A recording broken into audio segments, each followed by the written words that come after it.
Hello everyone, welcome back to Low Art Lyceum. This is our channel where we talk about games and we play them too.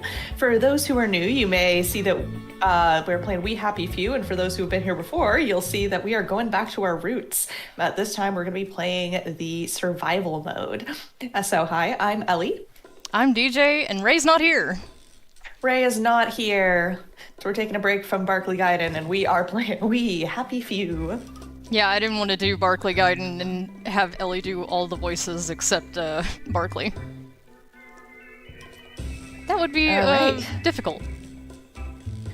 Yeah, what settings are we going with this time? Just the usual. I'm gonna leave permadeath off, so if I fuck it up, we can restart from the last save point. Yeah, we're going with classic Arthur. Yeah, you know, I thought about Sally, but, like, I don't feel confident in my ability to survive as Sally. You know, entertainingly. Yeah. She's so, delicate. Yeah. Much as she's loath to admit. One except stiff for when it's breeze convenient for her.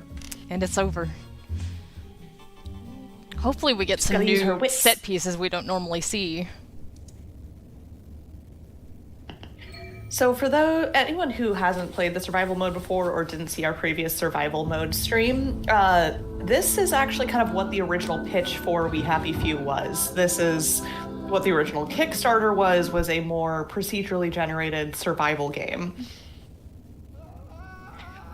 So we have started in the Garden District, which is somewhat more difficult. I find it more difficult. I think it's one of those things that, like, probably depends on a person's playstyle. Aha. But I remember how to make a lockpick. No matter where you start, you always start in your proper suit, which is a immediate detriment out in the Garden District, so we gotta deal with that post-haste. And unlike in story mode, I think we aren't immediately given a bunch of rocks, right? No, the rocks are actually quite difficult to find, so How will they feel out there if you're naked? I don't think they like it, but we can try it and see. Like, they might hate it a little bit less. I don't think it changes anything, but, I mean, it doesn't change anything on my end of the equation either, so, like, we can do that. Let's try being naked. Percy, I'd just go promenading about, wondering why everyone was staring. He never did quite grasp what's so important about wearing clothes. Hello, everybody. Good morning. Yeah, they don't like it. Put some clothes on, you lunatic. So, like... Are they attacking? Oh, yep, okay. Yeah, yes, they really don't like course. it we're naked. Okay. So, yeah. As with anytime I do one of these, anytime I do one of these, I'm gonna search for a rock for like 10 minutes. If I don't find one, I'm just gonna give myself one, because otherwise it's not fun to watch. Yeah. Ugh. This is kind of some exposure therapy for Arthur to kind of get over his fear of being naked. He's British. I don't think he needs to get over that. Yeah. One of his core character traits is repressed. Shit. I think it's okay if he needs to remain clothed. Yeah. Naked people They're have all almost no watching him, influence on society to judging. begin with, so like... Yeah. does seem like a lot of influence. I think he's influencing society quite strongly right now. See, I haven't found any rocks yet. We'll laugh about this later. It's probably the most exciting thing that's happened all day for these people. Shit, I think this might be the one Sally and me tried to blow up. I always wonder what happened to the letters. In all of us. There was an awful lot of smoke. Get him! Oh, getting old. So what'd you do today, Ellie? I did work, and I took a nap. It was really Yeah, nice. I saw that. Yeah.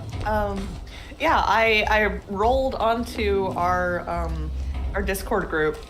This motherfucker. Getting ready for the stream. 5 minute, like the stream. We have the 5-minute lead-in. Showed up 2 minutes to the actual start. This is so fun. Didn't even have my face on. Didn't have your shoes on or nothing. It's Yeah. okay. I'm here now. Ugh. I did laundry. Bloody hell. Oh, I played video games. Very productive. So yeah, yeah. It's I guess I could Actually, I Day, think playing actually. video games is a kind of productivity. So yeah. I'm saying I it did in a mean my- way, but I do believe Yeah. that is productive use of your time. Yeah. I did my Fallout 76 dailies. Oh, I haven't done mine yet. Just Just telling Ellie, sprinting around. Oh, he's having like a real experience. He's like frolicking naked through the flowers. yeah. The way God intended. Have I got any rocks Yeah. yet? No, but we've got a lot of other things. Stew, where did I get that from? All right. Oh, probably one of the guy's fires that you rock. Oh my gosh, a rock! oh. Here Oh. we go. Now we're in business. I love when, wait a minute. Torn suit. Oh, I have a proper suit. Do I have to be wearing it? It's that you're currently in combat. Oh, yeah, you're right. You're so smart. Why don't you go find some yellow flowers and plant your hats down? Why don't you find some yellow flowers and plant yourself in them? There you go. You are concealed. I had to push C instead of control to stay crouched. Let's see. Yeah, once we get this proper suit settled, we'll be in business. Put my dukes away. And in 2 years, this game will be 10 years old. Oof. That's rough, buddy. Yeah. I All wonder right. if Compulsion will do anything for the anniversary. Maybe. I wouldn't expect them to before, but maybe now that they're independent again.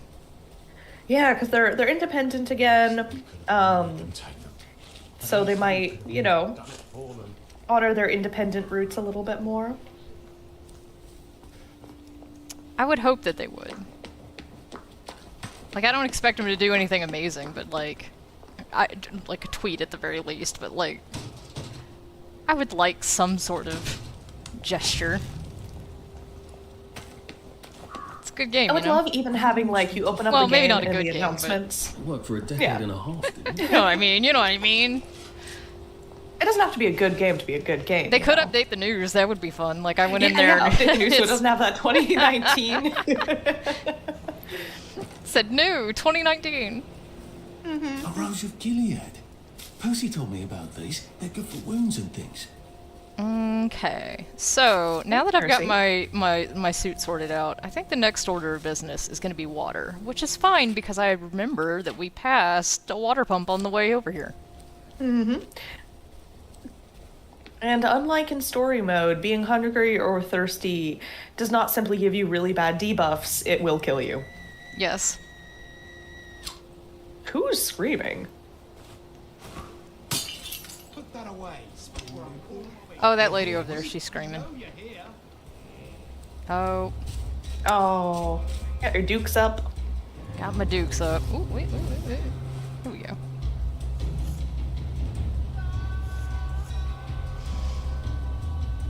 Do I have any... I have a shovel, I think. Branches. Can Can I make anything better? I don't think so. see. What do we have? Why? I don't even got Maybe the you just don't option have to make any- weapons. What's up Wow. with that? Alright, You don't have alright. any recipes?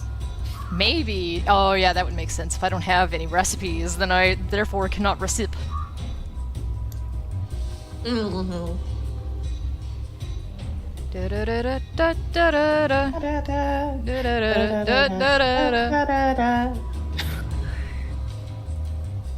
What did Come you do on, today? man. What is this fucking... I went to the grocery store. That's an accomplishment. Yeah, it's pretty, it's actually not that bad today. Like, I mean, probably it's bad, but, like, it didn't feel bad. Yesterday, I looked out the window and, like, it was dense outside. It was a dire state of affairs. Put that away. You know what? You won't intimidate me with that. With my stew. Why are you mad? I don't even have anything in my open... You know what? You can't. Yes, I can. Sometimes you gotta be a little assertive, you know? Yeah. Uh-oh. Oh, okay. You know, my, I was talking to my grandma yesterday, Uh-huh. and she was saying, like, you know, if she had one piece of life advice, it was don't be a bully, but, you know, don't be a doormat. Damn That'd it, be I need ironic. lockpicks, too. Bloodthirsty England. And, Don't fuck you're- up this with is the, you know, we're not being a doormat. We're being assertive. Well, it's kind of like driving in Texas. Sometimes you got if you don't you know assert a little, you're never gonna get where you're going because you're never gonna get in. Yeah, people are such polite drivers where I'm at. Zipper merging and everything. Oh, that old tweet Ray especially loves about like zipper merging requires a level of cooperation this country has never ever once exhibited. Nothing much to fuss about, I guess.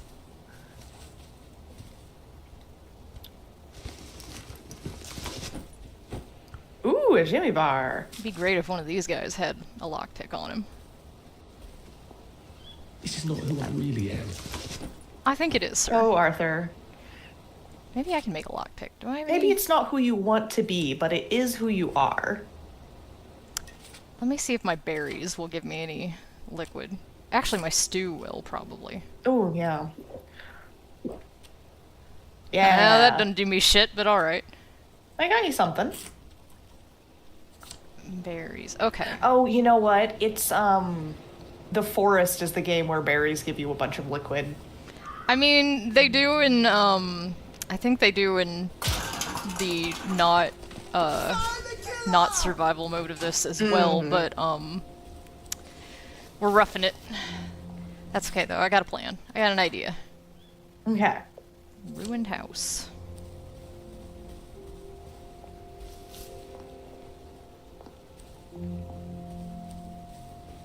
The better, smarter plan might be to go to sleep for a while, but we actually don't have any safe houses, so... Get... Oh, moonwalking. Okay, Sandy Dix.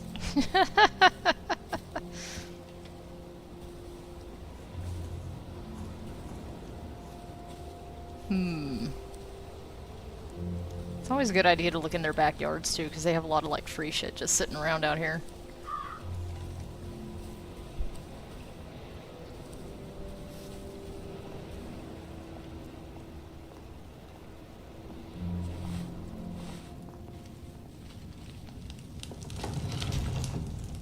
Free charcoal! Oh boy! Oh, a brick? That would be nice. Nothing in the stove.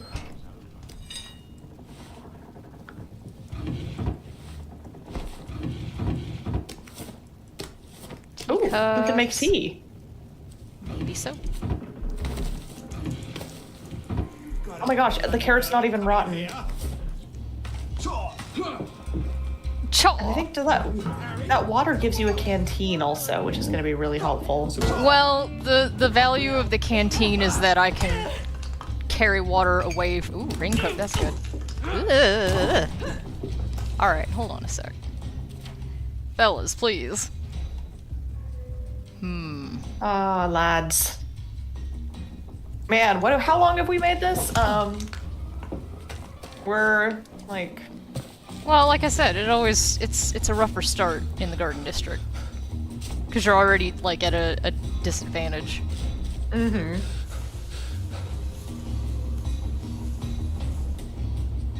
"10 minutes in." Yeah, sometimes we're gonna have a rough start like that.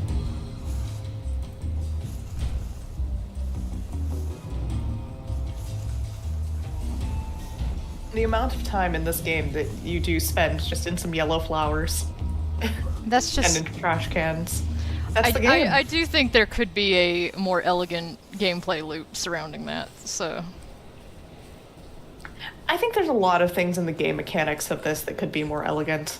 Oh, yeah. Nothing more we can do for him. We might. Alright, let me see if I got any more water. Let's see if this one's locked up. Hopefully I won't start dying on the way there. Very distinct possibility. Can you make What the hell is this guy doing back? Can I make what? healing salves? Healing balms? You have the Maybe. ingredients. That might be a good idea, huh? Yeah, I was like, I thought we had at least a little bit because we got the Percy line Probably about use the that now, Rosagalia. actually. So you're not like one smack from a soft glove away from dying. Yeah, yeah. Like a dueling slap. Uh-huh. Maybe I should sit down for a bit. No, Arthur, we're not going to do that. Oh, it doesn't kill you?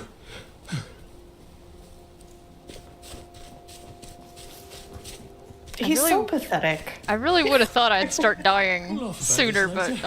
I'm glad I'm not. Yet. Yeah. I mean, the whole point is to Save it for survive. the next minute.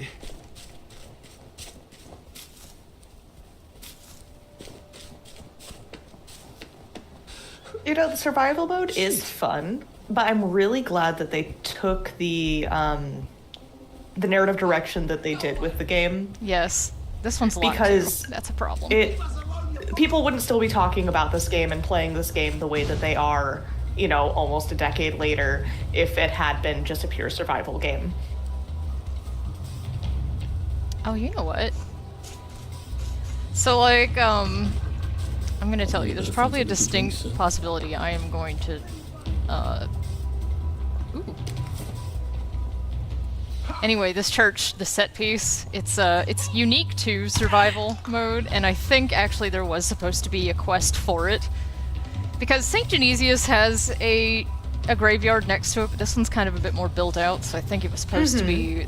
There was supposed to be this quest that Arthur had where a lady would come up to him in the pub and ask him to help her rebury her father because the head boys had dug him up to grave rob.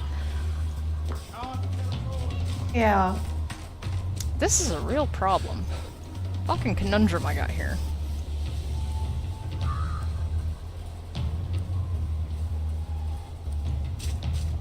Because, yeah, a lot of these set pieces that only appear in survival mode, I think probably might have things associated with them. Yep, there we go.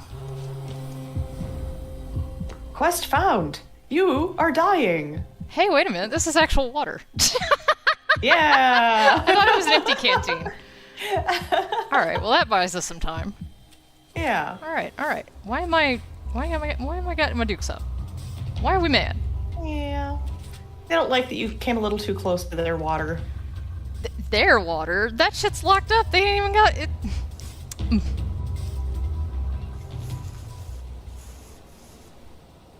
Alright. He never could understand people off the bat, but if he thought long and hard about what happened, he got quite a bit. Alright. Now we're in business. Now we're not dying. Well, we still need to deal with the water situation, but we're not Walking around, dying thinking presently. about water. We're talking about Percy. We're listening to Uncle Jack. It's an average day in the Garden District. And eat it. Well, Hobby, I'm sure it's extremely unlikely that you have a badger.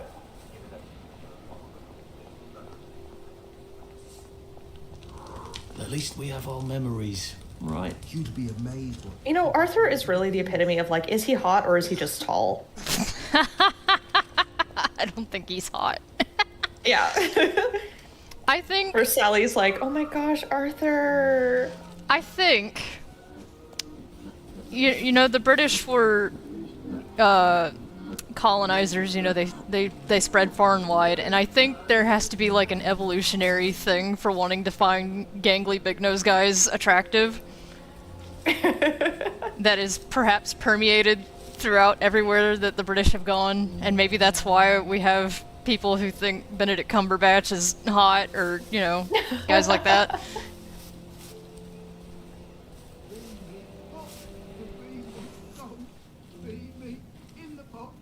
You're saying we need to like decolonize ourselves and support the short kings of the world? Maybe not necessarily. Just, you know, be aware of that. Be aware of what you think and why you might think it. Oh boy, rotting meat! What can I do with that? You know. Do I?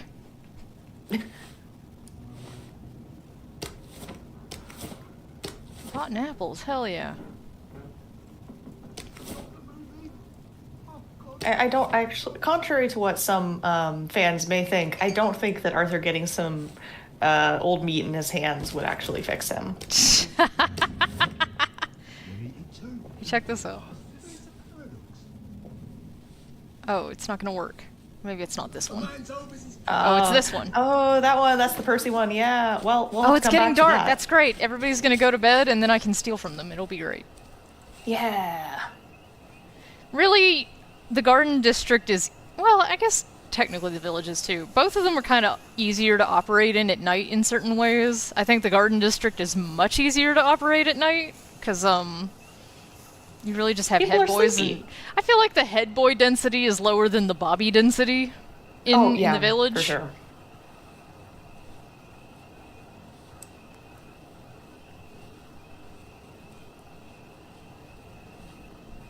I love when 9 o'clock strikes and like everything immediately shifts. It's 9 p.m. Do you know where your children are? See, look, it's blue now. Yeah. Immediately blue.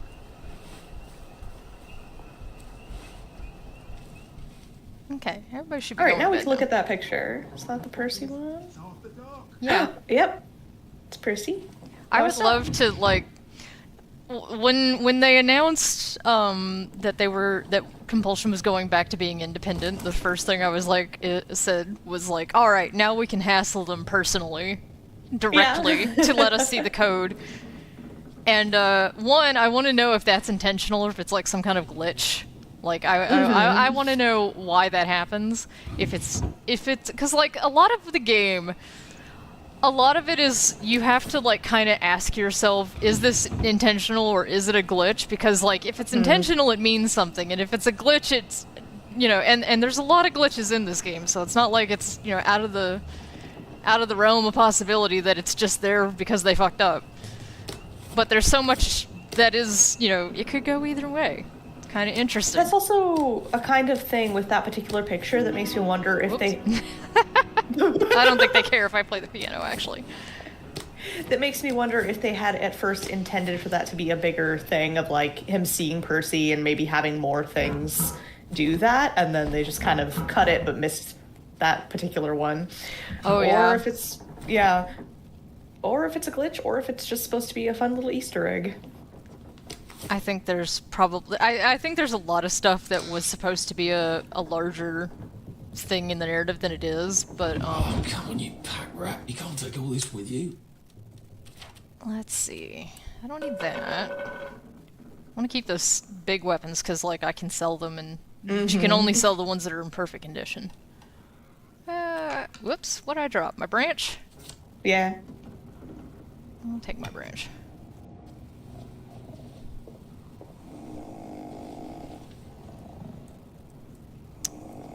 The fuck? I was really hoping I could strangle this guy. you might need to I unlock know what that. the problem is. I forgot. You gotta. Oh, you actually- forgot to unlock the ability to strangle this I guy. forgot. You ever forget? It happened to me.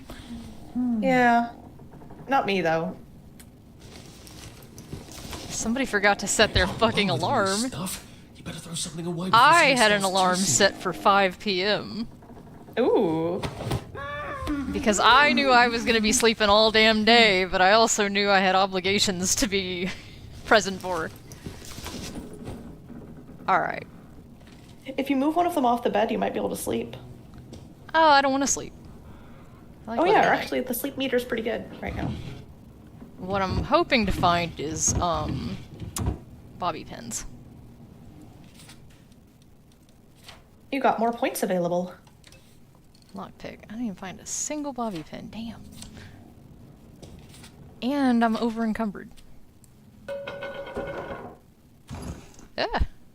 Now we're not over encumbered, we're just encumbered. I feel like if I'm holding the weapon, it shouldn't be part of this, but I think we're good. Yeah, you're under encumbered again. Ooh, soup will give us liquid. Yeah. You know what? I don't want rancid stew. The stew did not give us liquid this time. What's up with that? Hmm. Can I drink the antiseptic?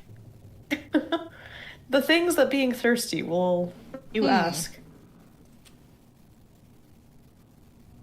Alright, well, based on our last adventure, we should have some lead time before we have to really worry about it.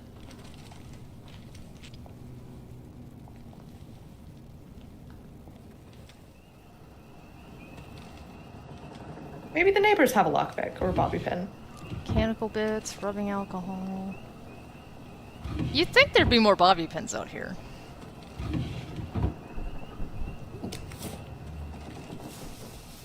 Alright, houses. Ruined house.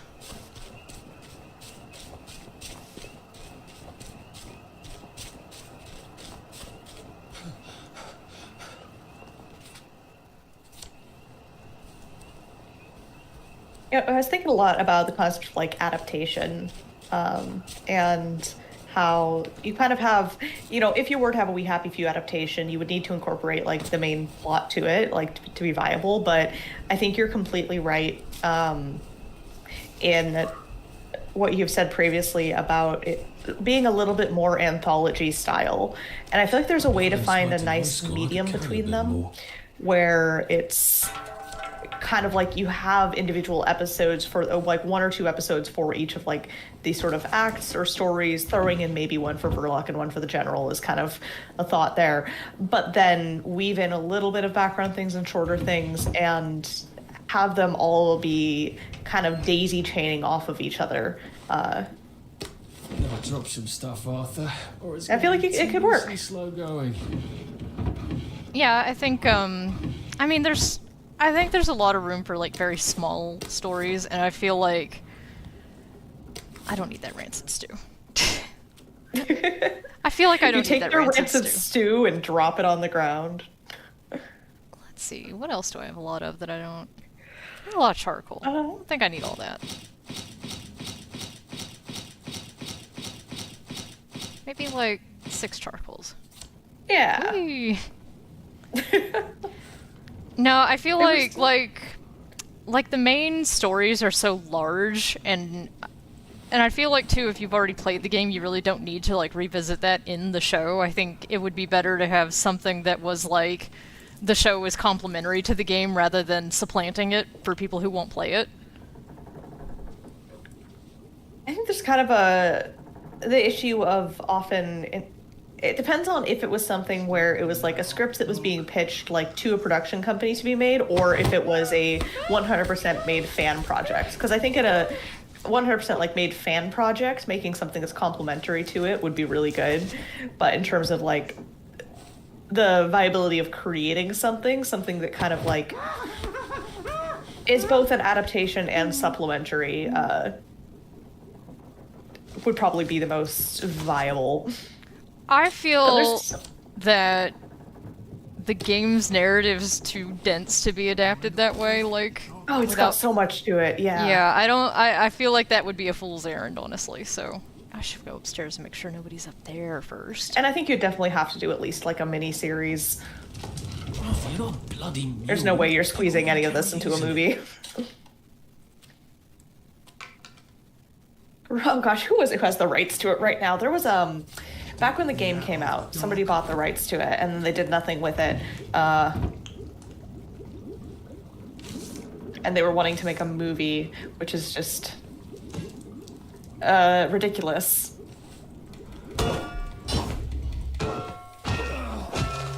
I've always liked you, actually.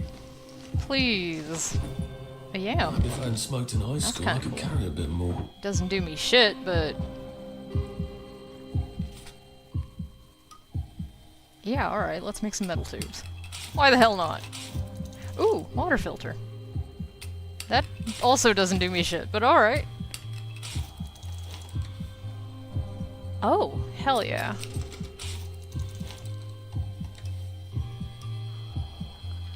Oh, I didn't realize... Oh, I'm not in combat, so that's why I can do this. Okay, so yeah, the original plan for the adaptation back in like 2018 or 2019 was going to basically just be Arthur's Act adapted, which is very, very typical. I mean, if you're gonna adapt any of them, it has to be his, because, like, the other two are based on the foundation that you get in the first act, so, like... Could drink the bleach. Does honey do anything for me? Probably not. Alright! Yeah! What about the yam? We may have, come to the end of our time. Oh. Okay, so Gold Circle currently owns the rights. Who are they? So they did like I think some of their better known stuff is they did My Big Fat Greek Wedding. They did let's see, Pitch Perfect. They've done a lot of that kind of a thing. Soul Survivals, The Man from Elysian If it Fields. wasn't for the war, I bet They you could have been a probably great just scientist. snatched it up You don't have to chit-chat to be a before scientist. before it was proven to be successful or not. Yeah. Alright. Let's see. Did I get any... Probably not. Did they? Or oh wait, they might not own the rights to it. It might be someone else who owns the rights, but is let me check. What's going on here? Alright, look, I'm making an executive decision. I did not have to cheat and give myself a rock, so I am gonna cheat and give myself a bobby pin. Yeah. I think that's fair, yeah? Yeah, I think that's fair. I hope this is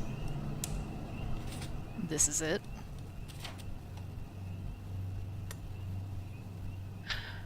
Oh, actually. I'm gonna jump the gun and give myself a lockpick. Easier. It would be easier if I spelled it correctly. Okay, so Gold Circle owns the rights to the adaptation, but they were originally planning to partner with DJ2 Entertainment, which their DJ2 Entertainment are the people who have made like the recent Sonic movies and they've done, yeah, they focus specifically on video game adaptations. Was the Sonic movie And good? with, I've heard that the new Sonic movies are good, yeah. Once they sorted the character design out? Yeah. And it looks like they also have worked with some video games just straight up in helping with strongly narratively driven games or games that have cinematic sequences as well. I wish I could But they just- primarily focus on video game adaptation and seem to have a decent track record with it. Well, that's good. Yeah. You know, video games are kind of hard to adapt. Or at least they used to be. I think games that are more strongly narratively driven are much easier to adapt than taking a vague concept. Yeah, that's, Ooh. Yeah, I'm gonna fill up my canteen so I won't have this problem ever fucking again. No, I was writing this long-ass thing a while back ago about, why games based on used to movies love chocolate. generally aren't any good. Percy hated And it's kind of interesting because at the very beginning of the idea of adapting a movie to a game, we had an immediate success right out the gate with Raiders of the Lost Ark. And then after that was E.T. the Extraterrestrial, which is kind of considered to be the thing that killed the industry in 1983. There were actually other extenuating circumstances, and that's quite interesting in its own right, but the thing is, both of those games were designed by the same guy, so, like, you've really controlled for your variables. Mm-hmm. And basically the difference between those two is the lead-in time, and also, they don't say this in any article that talks about this, but I also think part of it is that E.T. is not a game or not a movie where people are doing things so much. You know what I mean? Yeah. It's like they're having these little heartfelt moments and shit, but that's not gameplay. You can't, like, translate that into action. And I think, like, the guy who made Raiders of the Lost Ark, I think he really did actually understand this about games, which is amazing, because, like, that's a thing he just had to know intuitively, because it's not like anybody had, like, done it before. But yeah, I'm trying to think about E.T. Like, I haven't seen it in years, but I don't remember them, like, there's the part on the bicycle, but I don't remember them doing, like, anything else really. It's just like hanging out in the bedroom, eating Reese's Pieces, that thing where he's hiding behind with all the stuffed animals. You can't make that into a game. Yeah. Maybe I don't. I mean, you could if you got really creative with it. I mean, I think we have more genres of games, but, like, you're asking so much of the Atari. Yeah. The Atari 2600 even. Like, you could do that today. Hi, Miki. Miki's here. Our bestie. Yeah, Miki and Lemon is sorry. Oh, hey. I didn't even see that. I love when all our friends are here. Joe is They're not locked here. in. His ass is fucking Europe. Oh, wow. Yeah, his dad made him go on a European adventure. Imagine being forced to go on a European adventure. It was a very funny discussion because, like, he's trying to get... We have a thing called Jeopardy, which is Jeopardy, but it's all, like, Joe, because Joe comes up with it, and it's all questions that are relevant to his interests. And he's compelled himself to throw this thing together at the last minute because he's literally packing for his trip that he has to go on the next day. And it's like, Joe, you could have just said no to Jeopardy, but, like, I get it. He's very committed to Jeopardy. Oh, here we go. Now we're in business. Minky says, Arthur is a sad, sad man, yet I can't fully hate him. Also, Arthur isn't hot, yeah, but I won't fully yuck Sally's yum.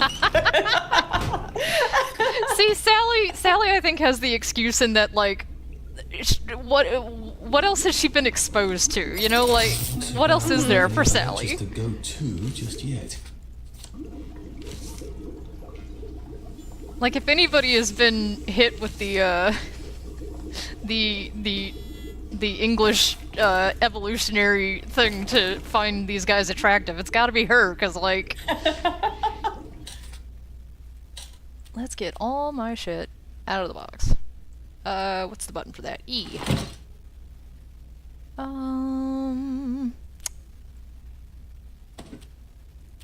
Probably don't need to carry my rotten meat around. You heard it here, Arthur. Off it goes. Da-da-da-da-da-da. I'm gonna carry like 5 of those, just in case. Yeah, the thing that had me thinking about, like, adaptation in a way, and that kind of daisy-chaining things together style, was watching the Chinese anime To Be Hero X. Completely different genre, but the narrative, the way that they tell the story, when they have kind of a larger conspiracy narrative going on, where you're really meant to be examining the society and the system, is the kind of the main character, and then you have all these different characters who are having different experiences within it that teaches you more about what's going on. And so they have a few episodes about a character, and they do a really good way of weaving those stories together, and showing you things from different perspectives and answering questions with one story but bringing up more and things that might be a little throwaway that's nagging at the back of your head suddenly being revealed to be significant in another character's story. And I think that the way that they tell that narrative would serve something like a We Happy Few adaptation very well. Because it's another story where the society is the main character, and the themes are the characters really serve the themes rather than being central to like one character being your driving force behind everything. Come over here. Don't throw rocks, come over here. So I am in a new set piece, new to us. It's I've been here before.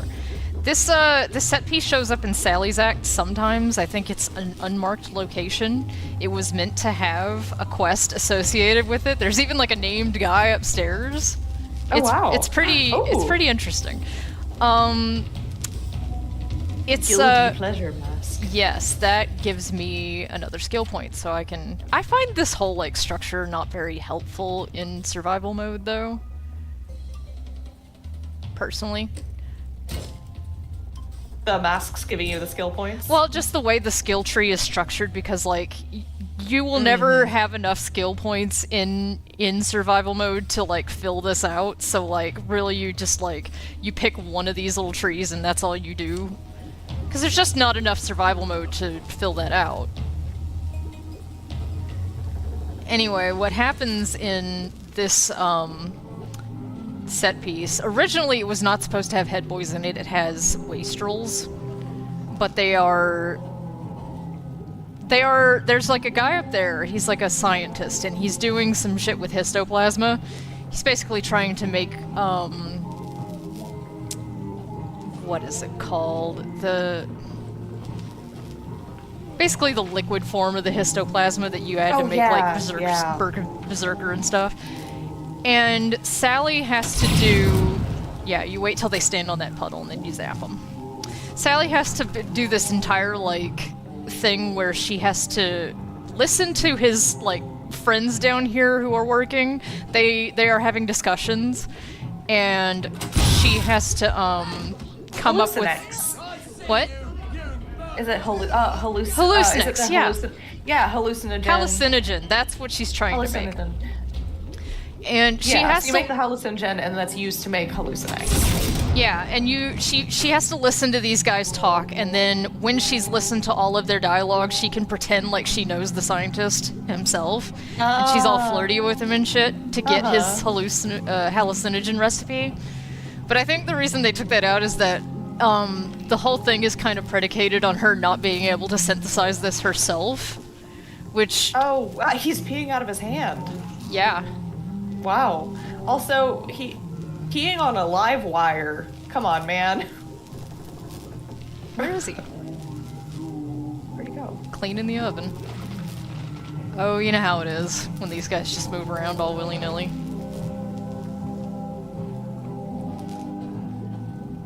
But yeah, I think they took that quest out because, oh, I see. Because she, like, it's a thing of... The whole thing is based on this idea that she couldn't figure out how to do this herself. And while there is, like, some foundation in that, like, she also could not figure out how to get Blackberry to synthesize without the shit she'd already done.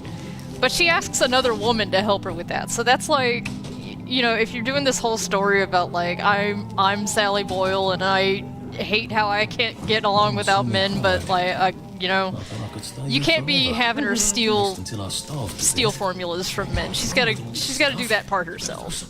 Yeah. But it's quite involved, and I really think this whole set piece was actually made for her, and then they just rebuilt it a bit for Arthur's, which is where it actually shows up in the game. Because this is also the house where, like, they throw the couch out the window and they're screaming about dogs in Arthur's Act. Yeah. It just doesn't have head boys and... He's saying Sally can finally talk to he's writing a fanfic and says Sally can finally talk to another woman. Yes. I'm like, yeah. Yeah, I'll take this. She talks to women in her act. She just judges them. horribly. Well, I think that's kind of interesting, is that the only woman she seems to get along with is the witches and Dr. Faraday, and I think the reason why is because neither of them are interested in men. I think she just really doesn't like talking to other women about, well, okay, she likes complaining about men, but she doesn't like talking to women about men. No, she doesn't want to, like, talk to people who are in competition for her resources, is basically it. Yeah. Damn it. I really want this cloth. I don't even know why I want it, but now that it won't give it to me, I'm extra mad and I want it. I ain't leaving here without it. All right.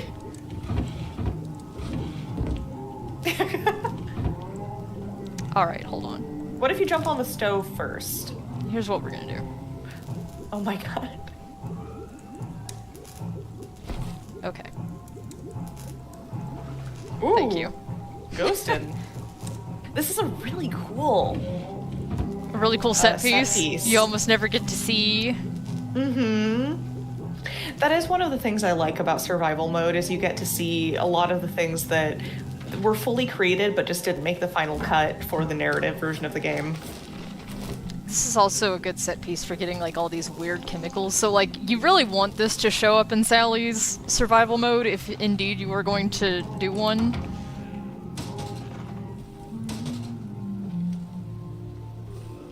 And then we'll go up a floor.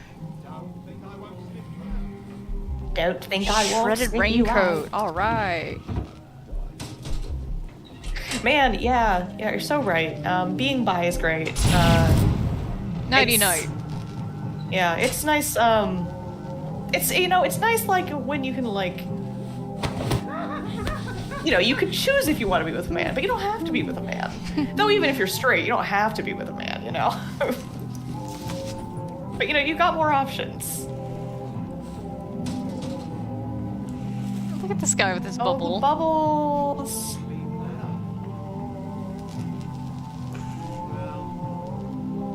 Yeah, I think Sally is a very strong proponent of the modern day term heteropessimism.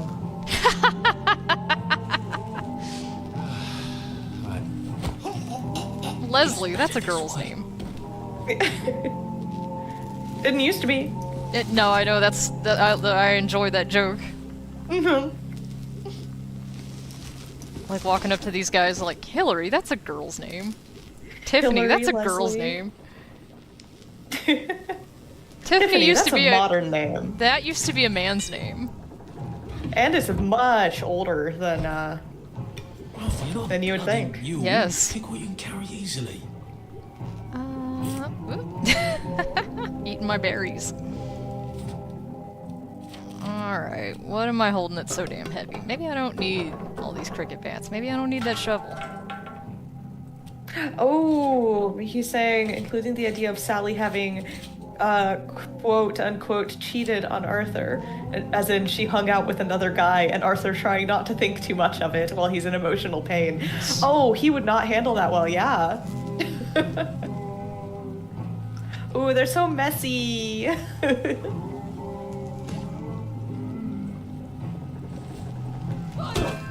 Oh, he was just smoking his bubble pipe. Yeah, but I wanted this book. Here. Bang on. Royston. Ooh. Maybe I'll just leave that The great locked. thing is any name can be a gender fluid name if you're brave enough. I mean, I think, because, you know, you don't name yourself usually. I named myself, but not everybody does that. So, I think you should do your best when you're naming your children as a parent. Yes. And not give them something freaky. Like, my original name, my mom literally just took a regular common name. It was very common, in fact, and just spelled it one letter off, and angry. I had to change the whole damn thing over that. What do you mean blocked? Honestly, I probably want to whenever I have kids, I probably want to give them some nice, like, gender neutral names. Not like weird gender neutral names, but, you know, like pleasantly gender neutral names. And I'm not going to say what the names I think of are, because if I ever have kids, I don't want there to be a list of the names they might have online. Oh, I thought you were just doing that like Mormon thing of like, oh, I don't want her to take my names. No, My no. names that I picked. But you know, if I have kids, I don't want that to be like, oh wow, and I know what your name is now because your mom said this list of 3 names online one time. And I mean, I wouldn't even worry about that. Like, who's watching us for one thing, and secondly, true. like, you might change your mind. you know what I'm annoyed about is I always like the name Rowan, and then a friend of mine changed her name to Rowan, and I'm like, well, now if I ever have a kid and name them that, it's like, I'm not naming them after you. It's gonna be seriously slow going. Well, I mean, it doesn't have to be. Ooh, bridge key card. See, we had to come in here anyway. Look at these guys. Yeah, see, Ooh, this guy dirty. here, Wally Plant, this guy here is the scientist. Like, if we get close enough to him, I think we'll be able to see his name. We may have to kill these other guys first. This won't take a minute. Oh my god, you didn't even see. Lemon said, dude, my sister's name is Rowan. It's a good name. Oh, ow.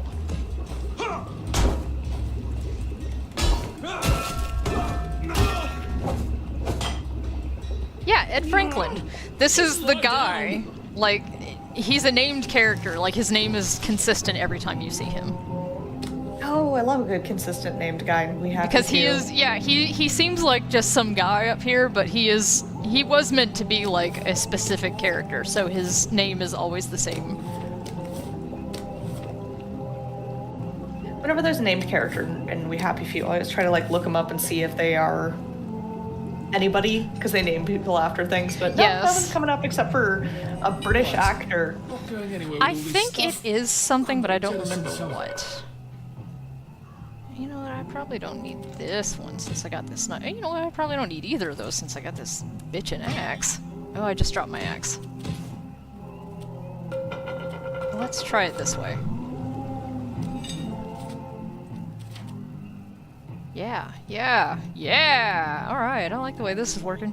Ooh. Alright, got my bridge key cards. Now we can go to the next area, but we still have one other set piece around here somewhere. They're not bloody mule. Maybe I don't need Carry this. easily. Did we get everything we need out of here?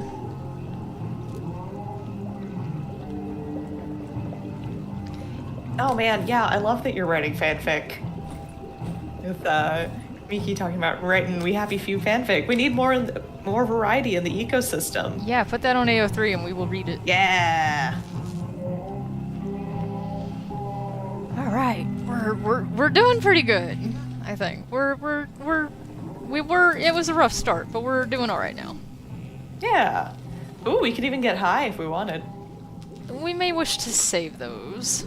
Well, actually, Yeah, how many of these have do I got? I one. got a whole fuck ton of them, don't I? I got Yeah, 13. have one, Yeah. as a treat. Why the hell not? I like sitar music. Yeah. Alright. What are we doing now? Where are we going? We are looking for our other set piece, so it's probably somewhere in this region. I'm actually gonna pop back in here real quick and dump my pockets out.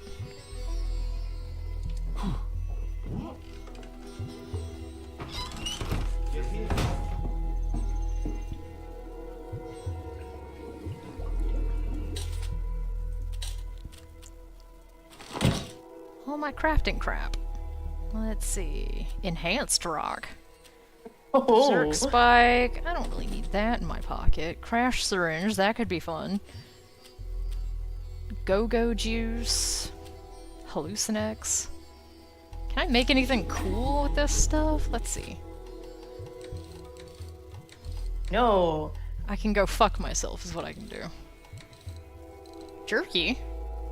Raw meat. Do I have raw meat? That is the one thing I don't like about... I mean, I guess We're rotting meat. liking it is a irrespective kind of concept for survival mode. But, like, in the main game, you put shit in here, and it's still accessible over here, but in survival mode, you have to have it in your pocket to use it.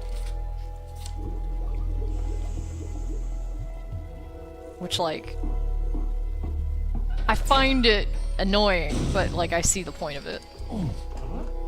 I get why it is the way that it is. Oh, it's 11 o'clock at night. Maybe I'll take a nap. Yeah. And don't come back. Yeah, we're gonna take some mushrooms. We're gonna take a little nap. Try not to dream about trains. Choo choo! Oh, wait. I have. Look out for the train. Yeah. Yeah?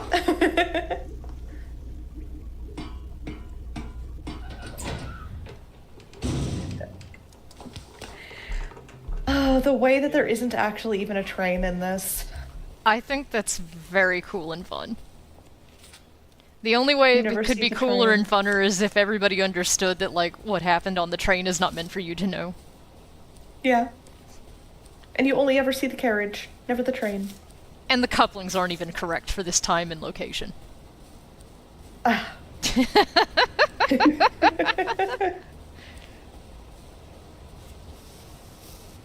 Like, y'all saw Thomas, right? They ain't got those kind of couplers. Those are American. Where are we? Fellas. A man's home is his castle. Lads. Lads. It's You not remember the your lads? bleeding castle. Yeah. We have to go save the lads. Oh, lads, not again. Alright, where are we going? Not here. Hallucinogenic salad. Yeah, I actually did dig out all the lines for Sally's quest, so, I can grab that at a point and put that in the chat. Or in... Ellie might could do that. If Ellie remembers where Yeah. my poetic stuff is hidden.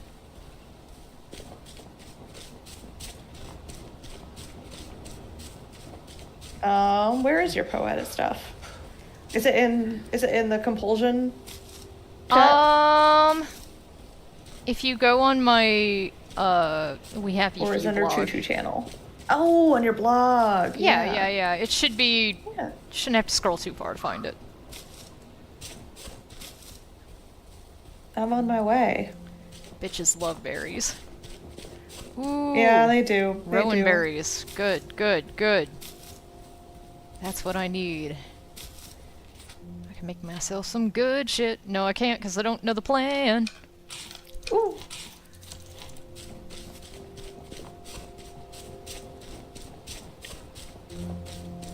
Let's see. Lads, fellas, gents.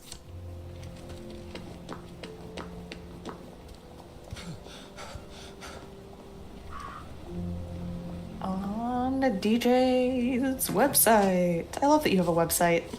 Me too. I love that we have websites. I always think it's funny when I find out people are reading it. Like when Amy was like, I just read everything on your website, and I'm like, oh my god, really? Why?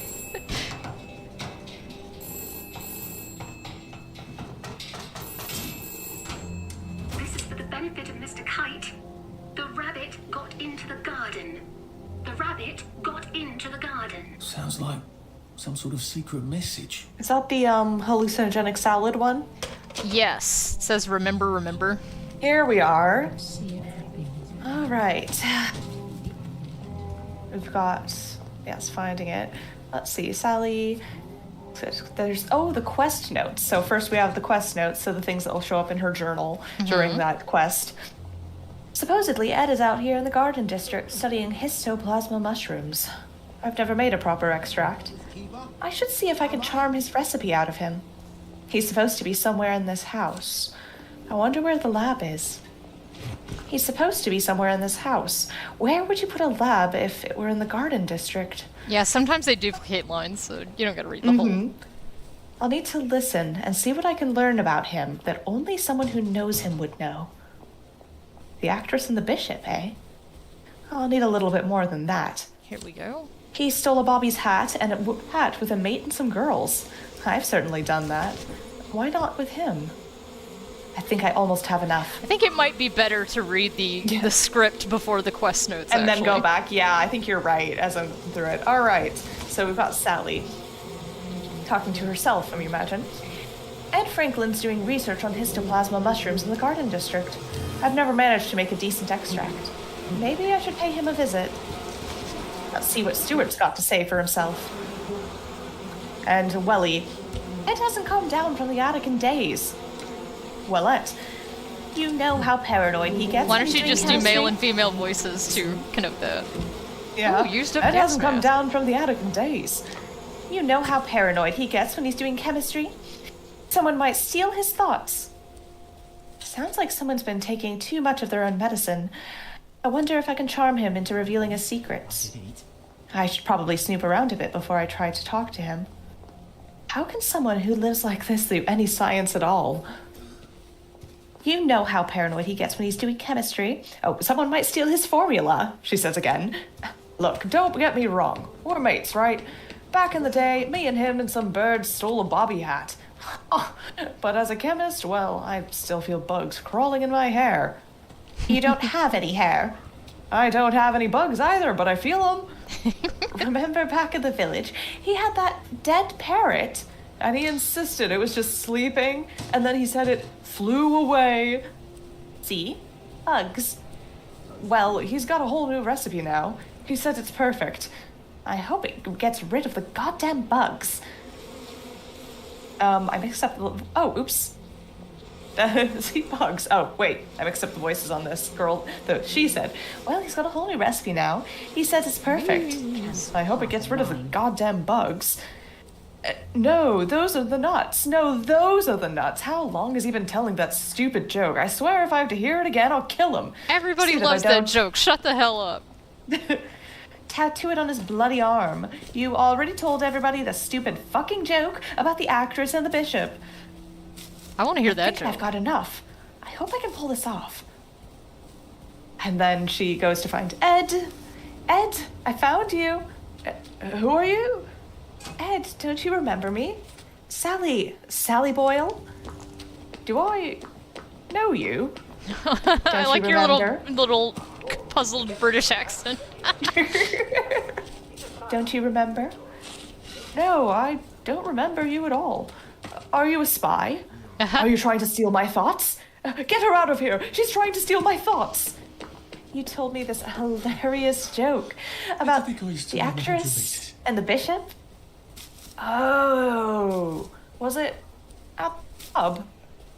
And then we got a little excited and, well, don't you remember stealing that Bobby's hat? That was very naughty of you. You were there? I can't believe you don't remember me. I have never forgotten you. Were we close? I'd say we were pretty close that night. And then you never called me again. And he didn't. Oh, They all said it was dim. you had that parrot that wasn't everyone said dim. was It dead. was just But you said it was just sleeping. strange. And sure enough, it flew away. Yes, nobody believes me about that. Yes, exactly. See, lads, it was alive. This is Sally. We were close for a short while. Are you studying histoplasma mushrooms? I've never managed to make a proper extract. Oh, of course. You're a chemist, too, I guess. Believe me, it's not easy. That boss is full of 99 failed recipes and one good one. Oh gosh, I'm so excited! I have someone to talk to. I'm sorry. I just have to. Nature calls. A bit of an infection down there, more than you need Ooh. to know about. I'll be right back. Do not go away. I'll be right here. So, that's the box with his recipe for hallucinogenic extract. Why didn't you call her back, you idiot? She likes you. Sorry, Ed. Mustache. Back soon. Well, there you go, Gwen. Men will believe anything if they think it'll get your knickers off. Yeah, that quest had to go, but I wish like they had kept like the structure of it and used it somewhere else. Mm-hmm. Like the idea, like, because I feel like that's a very good quest for demonstrating the way that she charms people and the way that she learns about them to, you know, ingratiate herself. It's just that the entire thing is based on this idea that she couldn't figure this out on her own, and you can't have that. So I get it, but oh, I wish they'd recycled it or something. Yeah. I feel like it could have worked if it's a thing where, like, she's heard that he had this thing, but she doesn't know what ingredients it is or fully what it does, but wants to get her hands on it. That could have worked if they just kind of added a few more layers of obfuscation for her so that she wouldn't be able to figure it out herself. And they could have still worked at it. Or it could have been he has the ingredient that she needs, you know? Yeah, she does have like a 4-stage thing where she has to find ingredients. Most of her journal entries is just recapping that. She has one where she says, "When people believe your ridiculous stories, you have to believe theirs. He swears his parrot wasn't really dead. I can believe as many as 6 impossible things before breakfast. And maybe if I convince him I'm a friend, he just doesn't remember, he'll let me know what he's discovered. The one old wild night gag. Sorry, Ed. It was a fabulous night, but everything has to end sometime."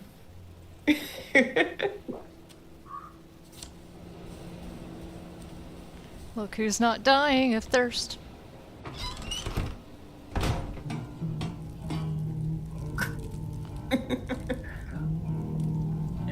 Her just fully, just being like, "No, we totally hooked up. You just don't remember." I ain't doing all that. Wait, let me make sure. Yeah, I ain't doing all that. It's not black, I don't have to do it. Gosh, could you imagine if she had tried to pull something like that on Verloc? Well, see... She didn't. See... Because she probably knew that wouldn't work on him, but... Well, no, okay, so Arthur also, originally, the going through Hayworth Labs, right? The structure of that was actually very similar to what you just read, where he has to listen to people, he has to, like, eavesdrop on people, and then respond to, like, when they engage him in conversation, he has to respond with the correct answer based on what he's heard. And I'm not entirely sure, but you know how, like, when you get to Hayworth Labs and there's that line, like, you're talking to the white Bobby, and, like, the dialogue kind of feels like there's a missing line there, where, like, you're having, like, he's talking to Verloc, and he's like, "Yes, the guy is here, he's saying that the whatever is flammable," and then Verloc is like, "Just tell them to do whatever he did last time." And then it cuts to Verloc saying the next line, which is, "Nobody knows that. You know, he's an imposter." The structure of that, I think, was supposed to be this very clever thing, and I'm kind of mad that it's not there anymore, where you have all these checkpoints in the Hayworth Labs as you're going up, and you have to answer the question correctly or everybody gets upset, and you do all of this correctly, and you have that information, that the fact that the thing is on fire and is the brominating reaction or whatever, you have that information, but you shouldn't. So when you get to Verloc, you're like, "Okay, I have the correct answer, I'm giving it to you." That is what actually gives you away, and that's why he flips out like that. That's so funny! Because, like, if you already had, like, 5 other instances where you had to have the correct answer, and you gave them, and then the last one is, you have the correct answer, you went through the thing correctly, but that was actually the wrong thing to do. It was so fucking funny! Man, I wish it was there, it's so good. Because, like, the whole thing up to that point is, like, you have to eavesdrop on people, and then, like, it's like, what should we get our manager for his birthday, because he's feeling really down, and you have to, like, guess whether it should be a painting of a horse, or, like, I think it has something to do, he hates the Spanish, so if you give the wrong Spanish answer, they're like, "You don't know him at all, you're an imposter." The tunnel rats also came up, because, like, you had to know how many of them there were at that moment. And that's so fun, because it really forces you to, like, look around and listen and pay attention to the world. Yeah, because there's also, I have to imagine there was also environmental stuff, because some of the dialogue doesn't really give the correct answer, but, like, if you look around Hayworth Labs, there is stuff that kind of gives away that there were environmental cues as to what you should be looking for. It like, it's fine the way it is, but I really like what was there.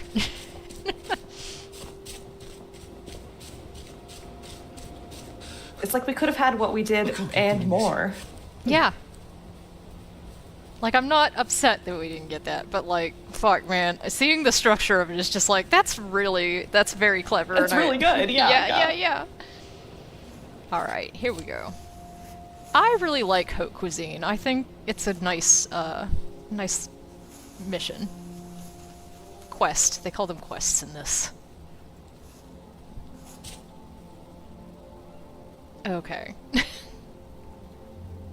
Ooh.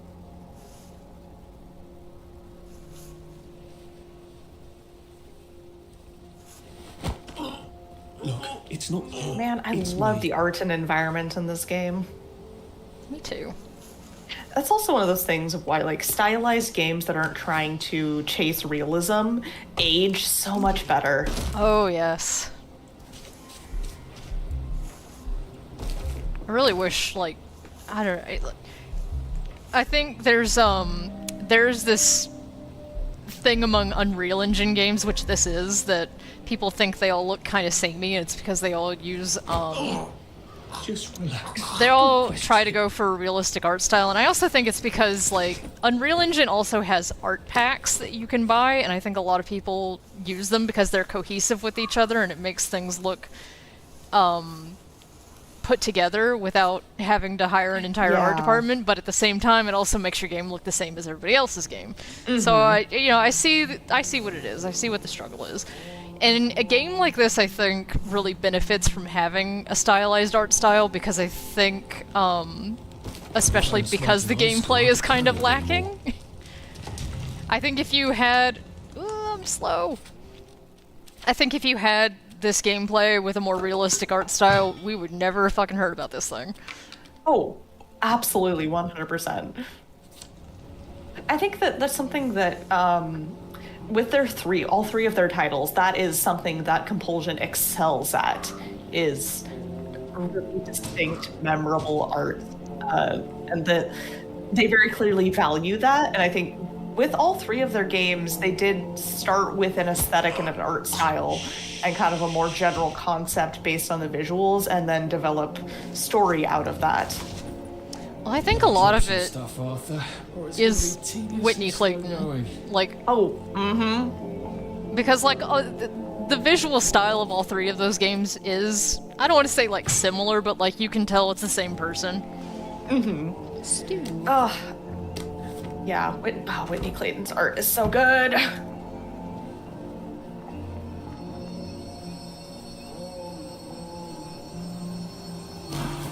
Alright. Like, never mind. Compulsion would not be what it is without Whitney Clayton. I would even go so far as to say that Compulsion would not be without Whitney, because what else? Like, the writing is good, but, like, Contrast really wasn't, like, Don't live here. anything without the art, you know? Yeah. And it has the most gameplay out of any of Your ass across town. out of any of the things, but they found they did not like making puzzles, which I get. I don't like making puzzles either. Back to where you come. Back to whence you've come. How about that? Turbulent priest. Oh fuck, there's another guy. All right.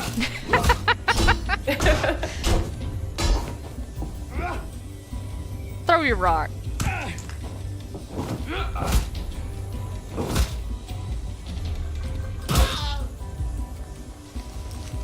Why are we doing this to Like, each other? yeah, like, Contrast is very much a visual game, but it's like, it's the, hey buddy. Alright, I see how it is. Saved his ass, he doesn't want to be a meanie stew. Yeah.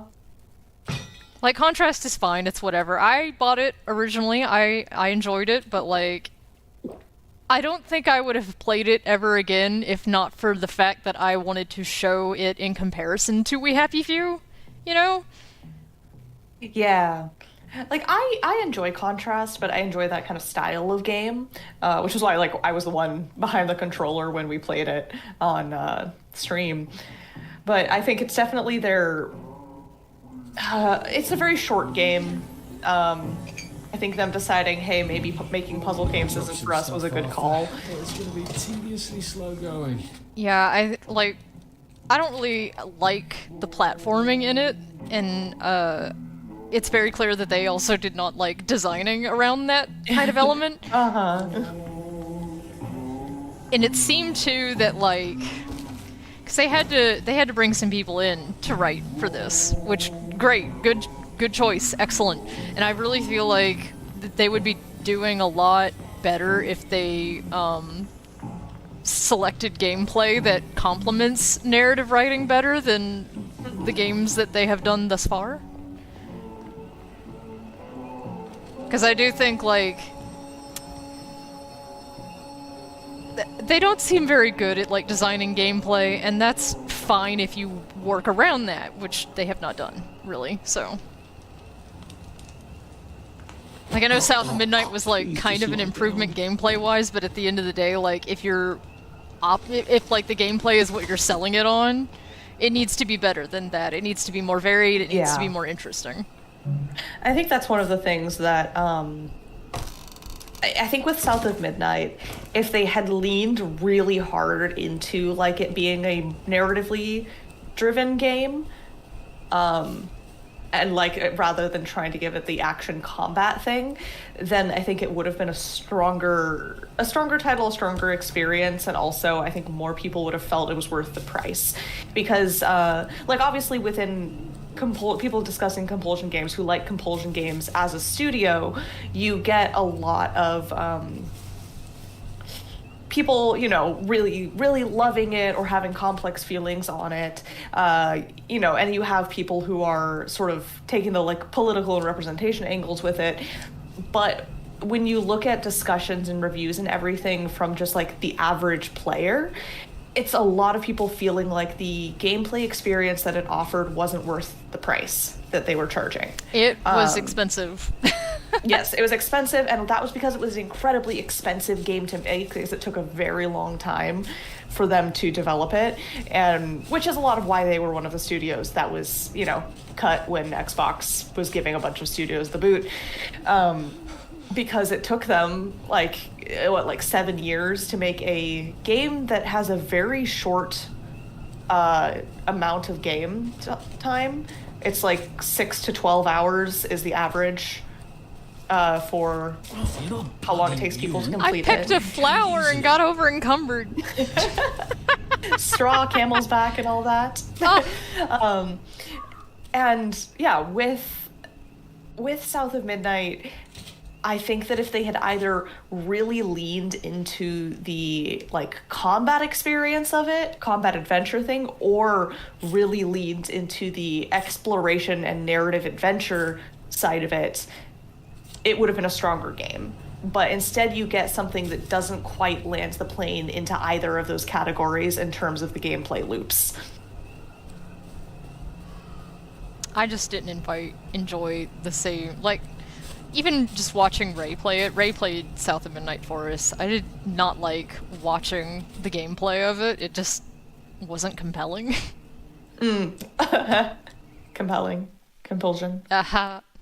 Aha. Probably guilty for not buying a ticket. Okay.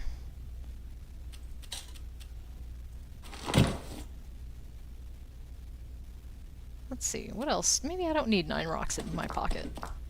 Maybe I could get by with like 3. Maybe 2. Yeah. Maybe 1 even. Maybe no rocks. How about that? 15 bottles, that's good. Do I need a spiky brick? Haven't even gotten to the village. Probably don't need 3 rubber ducks. 11 canteens. What did I just put in my box? Duct tape. That's fine. Tranquilizer dart, crash syringe. Stew! Make sure I'm not holding on any rancid stew. Don't want to accidentally drink that and get sick. 3 canteens ought to do me, I think. Alright. And then I'm gonna hit the water fountain again.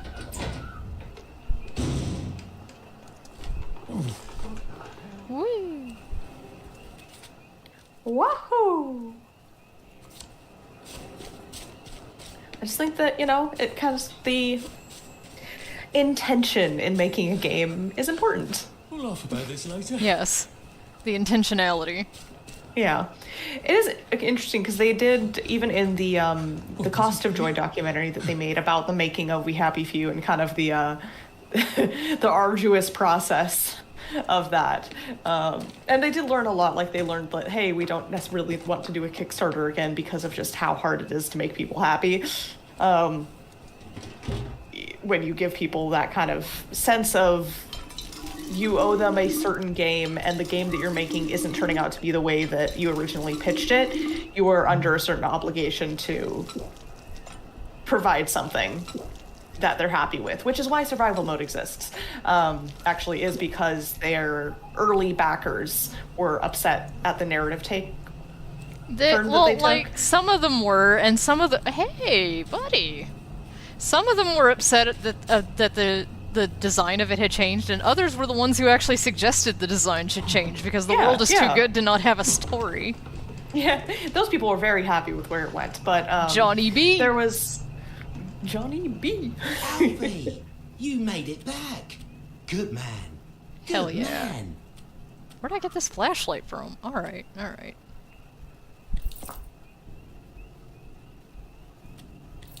Probably don't need tranquilizer darts. But one of the things that they did say was, by the time you finish making a game, you know really well how to make that game. Like, the process of learning, now we know what we should have done at the start. And there's something about them taking all of that and going, so now we're going to make something completely different. Damn it. That's not what I meant to do. Yeah, I think they might have done well to, like, build on what they already had going for them, Mm-hmm. And not necessarily, like, more things in the same world. I think the story is pretty complete, but... No, if they did this and just had better gameplay, then yeah, that would have been excellent. And I don't feel South like at Midnight is this with better gameplay. Yeah, like in a different world, different story, but a similar style of gameplay, but improved. Would have been really good. Like, I think if they did something on the level of, like... And this is something I said too, off stream, was that I think a lot of Compulsion's problem also is that they are working like 7 years on something, and then it only feeds a very niche audience. So, like, they should do things that are smaller in scale and more compact, and like the DLCs. I think the DLCs are a perfect encapsulation of the kind of thing that they should be doing in... Like, they can do a big giant project, right? But they need to be doing, like, smaller stuff to keep people in mind. Or I think, I know we talked about this a little bit off stream, but there are some games, and this is something I've been seeing happening, more often with a lot of narratively driven games, is studios, indie studios especially, smaller studios that want to do something where it's a more polished product, but it's a bigger story that they can't necessarily afford to have everything just done in a timely manner.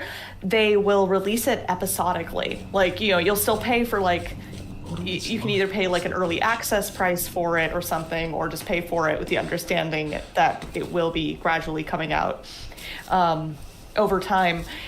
And I feel like they would do well with something like that, actually, to be able to have that longer, more involved story, but come out with like smaller sections at a time. See, that's like, why I think the anthology idea is so good, because then it's like, it's a different game every time. It's not, it's like chapters is fine, whatever, but like it seems, I feel like when you're doing an episodic thing, even, there's like this kind of pressure, I guess, because you still have this long extended narrative and it does need to be completed, whereas if you do something that is compact, like the DLC, where that is the story and it is done, maybe it feeds into other stories and then that's a greater volume, but like, it's kind of like my We Happy Few fic. Like, I stopped where I did and I can resume it at any minute, but like, it reads as complete for right now, even if I didn't finish like certain storylines.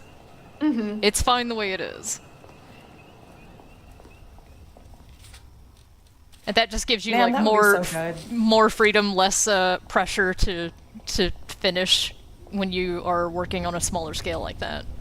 Yeah, I think that would work well for them as well. Well, and also that way they can really lean into the like small personal stories and the with strong art and like linear games play that they really tend to trend towards. Better take my joy. And they could turn things out in at a faster pace, and get more returns on their work to keep people employed.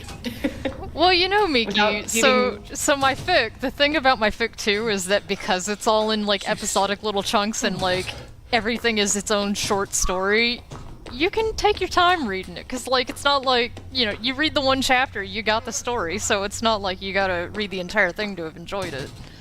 Exactly. And that's what Compulsion games should do. Hit me up, Compulsion, I'll help you out. Ugh.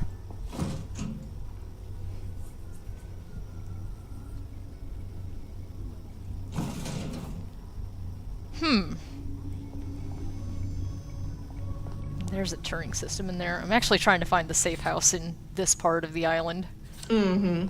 But it's nighttime.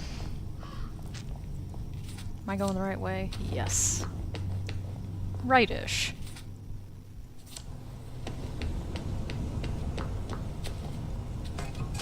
See, it makes it easier for me to write that, and then it also makes it easier for people to read and enjoy it.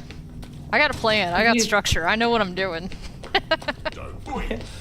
And so you don't end up in a spot like with me, where I was writing things like every week for like months, and then I got tired. Yeah. And it's been years. Hey, here's what I'm looking for. Ooh, safe house? Yes, but I'm also in combat mode. I don't know if I... Let me see if I even have... Alright, I have the materials. I just need to get out of combat mode, then we can go to bed. Shit. Get yourself in the trash. I gotta find some trash to be in. Yeah. Oh, well, this might... Hey! Alright.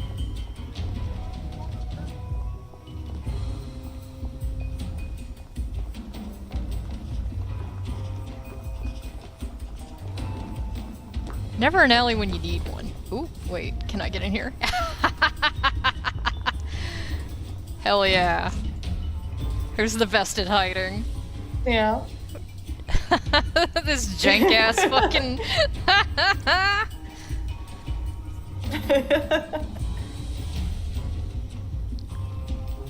busted ass landscape.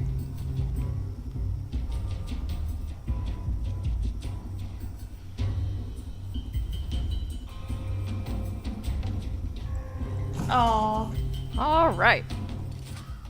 Make my lockpicks. Thank you, Miki. Yes, thank you. Yeah, I'm glazing you, but you deserve it.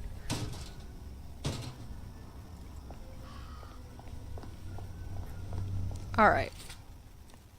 Let's see. How do I get back to where I was going? I am thinking like, right now I've got a lot going on in my life outside of video games. But I've been thinking it's time for a We Happy Few replay for me, I think. I think it's time to kind of get back into it and maybe, you know, get back into playing that game and get back into writing that fic. Who knows? This could be the year. We keep saying that, but like... No, what it is we all have other stuff going on, like projects and things, and then, please let me unlock the door before this guy hits me, fuck. Alright. Okay, dickhead. Yeah. Well, and the thing is, before I can really, like, lock in on trying to write my fanfic, I have, a few other obligations that are more pressing than fanfic, unfortunately. But I got the whole thing outlined. I got the whole thing outlined from start to finish. It's not for lack of a plan. Are we? Huh. Alright then. Yes, new chapter someday. I gotta write my train letter. Ugh. Look at all those guys. You gotta write your train letter. I've gotta edit my short film. That's the thing with me and Ray is like whoever's turn it isn't, you're like, all right, now that my train letter is done and it's not my turn, I can focus on all my other things, and then the letter is, you get your mailbox full, and then you gotta be working again. Mm-hmm. You can take your joy immediately. All right, for sure this time.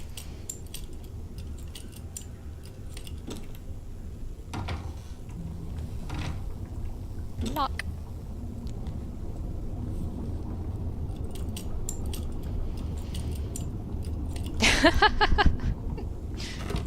I'll even read your outline.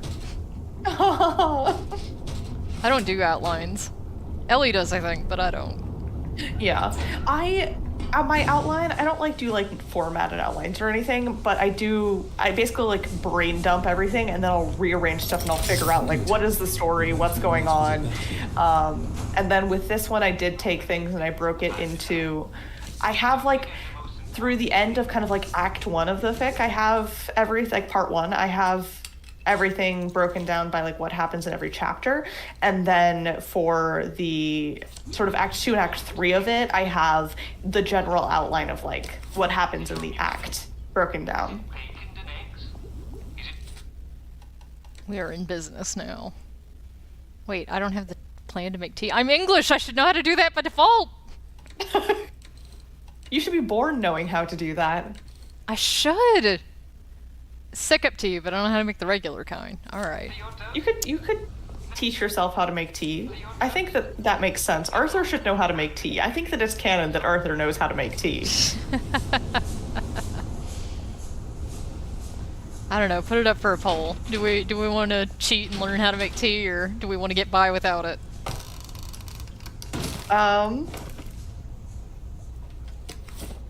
Should Arthur be allowed to drink tea?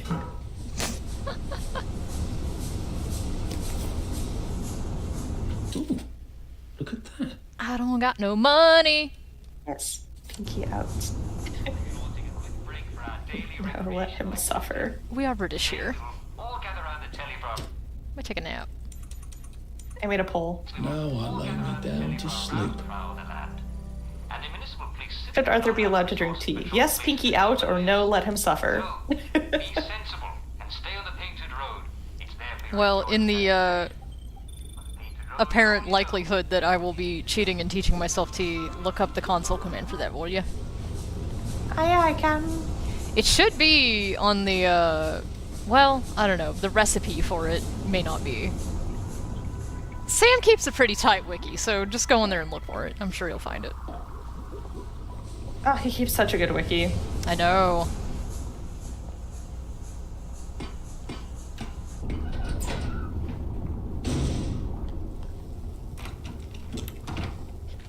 I really do enjoy about once a year just going in there and bulk editing a bunch of stuff, and then because I do it at 4 in the morning too, so he wakes up, sees that shit, and he's like and then he realizes it's me and it's fine. So I know what I'm talking about. I know what I'm doing. Yeah. Let's see. Here's the item IDs. Okay.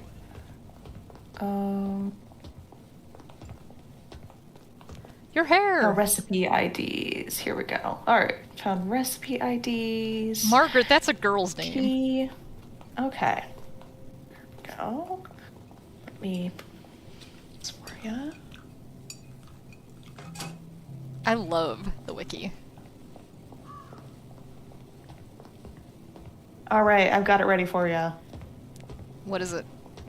It is unlock recipe, all one word, capital U, capital R, space T _ recipe. T and recipe capitalized. So each word is capitalized. Unlock recipe, all one word, T _ recipe. Like that? Oh, T _ recipe. Oh. So unlock recipe, all one word.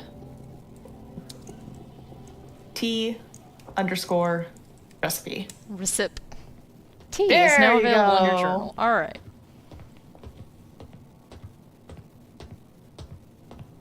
Officer. Sir?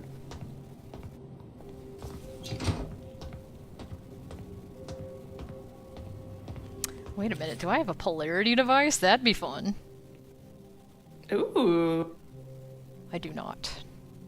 Can I make one? Probably not. Short spike. Oh, did we get our proper suit on? Yes! Oh, yeah. I was busy learning about, wiki recipes. He didn't see me. Haha. Alright, so we do have to go in here. Nothing to see here. Ooh, a skill point in Bloody there. hell. Oh, you can smell the fog from here. Do I have a gas mask? That'd be useful. It would, but we don't.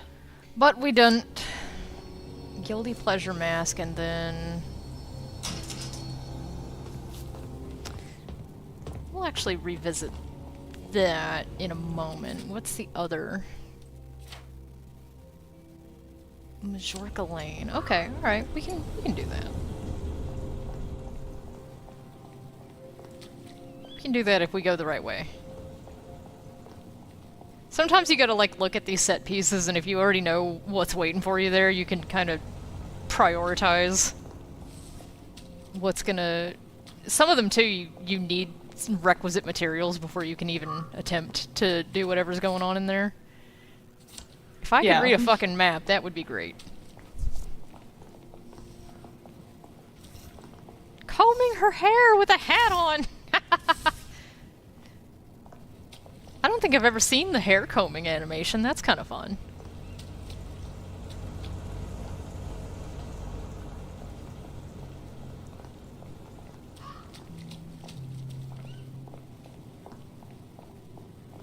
Make sure I'm going the right way. Because I forgot how to read a map all of a sudden. Here we go.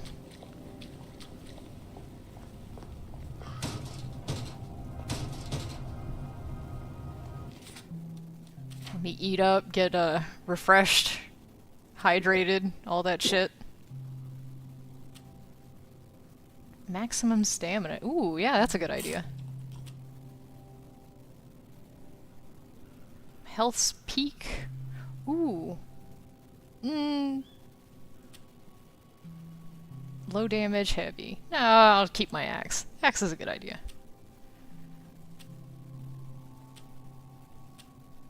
And then...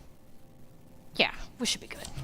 Because I gotta fight like 5 guys over here, so I want to be prepared. There you are. Look at him! Yeah.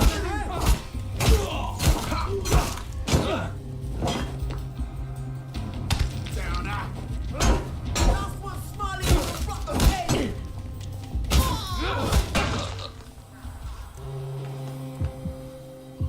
Don't let them flank me.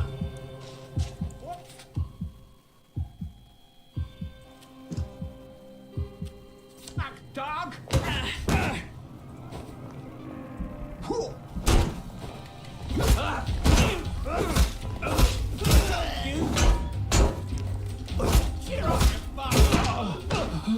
Oh, smashing, smashing, smashing. Sorry. Yeah. Easy peasy. You don't need to use this right now.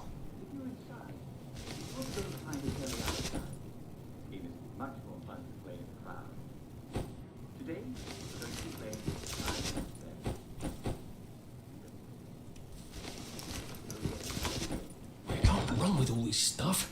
You better throw something away before something starts chasing you. Oh, what a pack mule. I want everything that's coming to me. Maybe a little less. Yeah. Okay.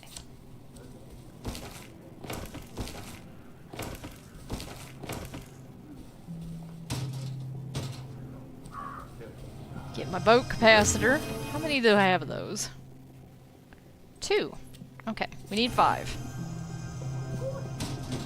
What time's it? 9:13? Everybody get in the house. Ah, no, wait. Everybody get in the house. What? Oh, it's what Uncle Jack said. He said everybody get in the house. It's not time for that yet. Uncle Jack, it's not time to get in the house yet. Well, Uncle Jack said get in the house.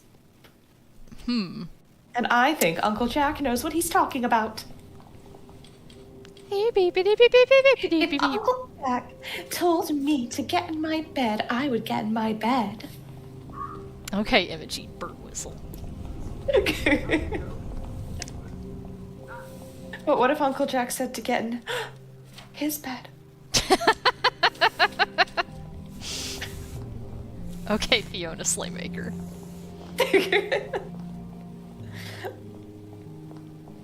So, it is just. Oh, hello. We'll revisit that topic in a second. Let's go talk to our buddy Stuart. Hey, Stuart. Hey, buddy. How's it going?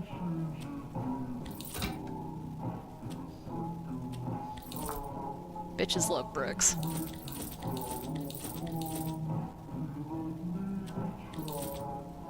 Saltpeter. Ooh. What? Look at those Wellington pounds going up. Dosh. Grab it while you can. Dosh. I like how, no matter which vendor it is, they always look like the shady. That would come in handy. With the sunglasses indoors. Grab some flash while we're here. That's a good idea. Let's see. Probably won't need. I'm probably not going to be doing that much chemistry. Or repairing flashlights. Grapefruit, fine linen, saltpeter. Probably don't need that. Bitches love ducks. Yeah. Light bulb. I do love ducks. Go-go juice. Maybe, but probably not. Okay. I want some more flash. Sometimes you're like, man, I wish I had some stam. I hope you're very happy with that. Please come again. You know All what, right. Stuart? I am. Where was I going? I was going here.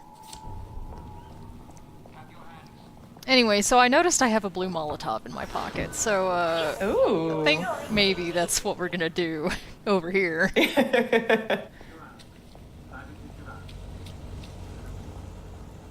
Well, like the shopkeeps, they have not unique models, but uniquely colored, we'll say.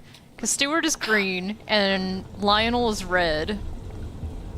And Bobby Catesby is like his own thing, but he's a regular Welly. I think he might be consistent in appearance, but he's regular.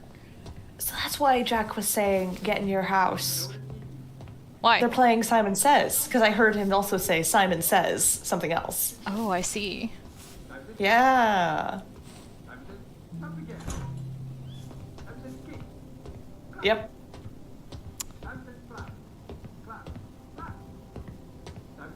If I want him to bugger off, I bet a nice bottle of scotch would help.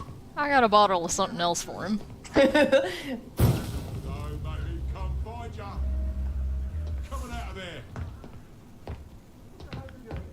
How's that for a bottle of scotch?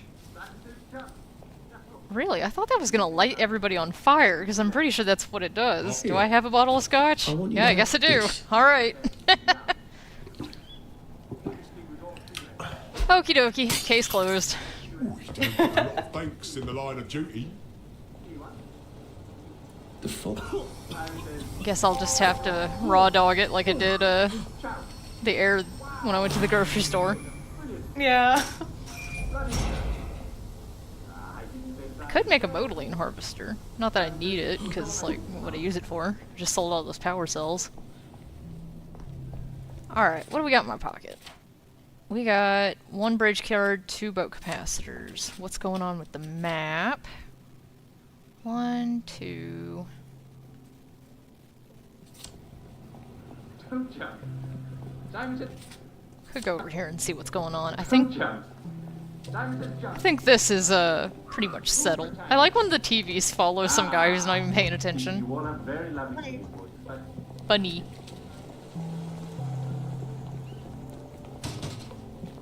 You know how it goes. He sees you when you're waking. He knows when you're asleep. Also, it's a rerun, so that's why, you know, not everybody's paying full attention. Yeah. And, well, the bobbies are on Blackberry. So, you know, they might remember a little more. Alright, so this one is pretty much settled. We need to go back up in here. Yeah, because there's no... Well, hold on. Oh, can't run here. I'm gonna double check there to make sure there's no, like, corner point up here. But there shouldn't be, I don't think. I think this should be a dead-end node.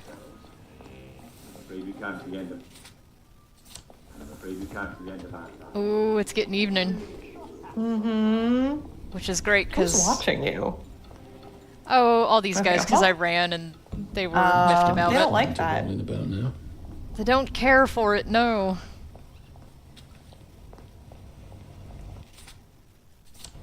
Pretty sure this is dead end. And if it is, then we can just immediately boop over to our previous safe house. Yes! Which is great, because now it's nighttime, and then we can go through the garden district fairly easily, unaccosted. Ooh, yeah. Tracks with good intentions. Put my motherfucking outfit on. My garden district fit.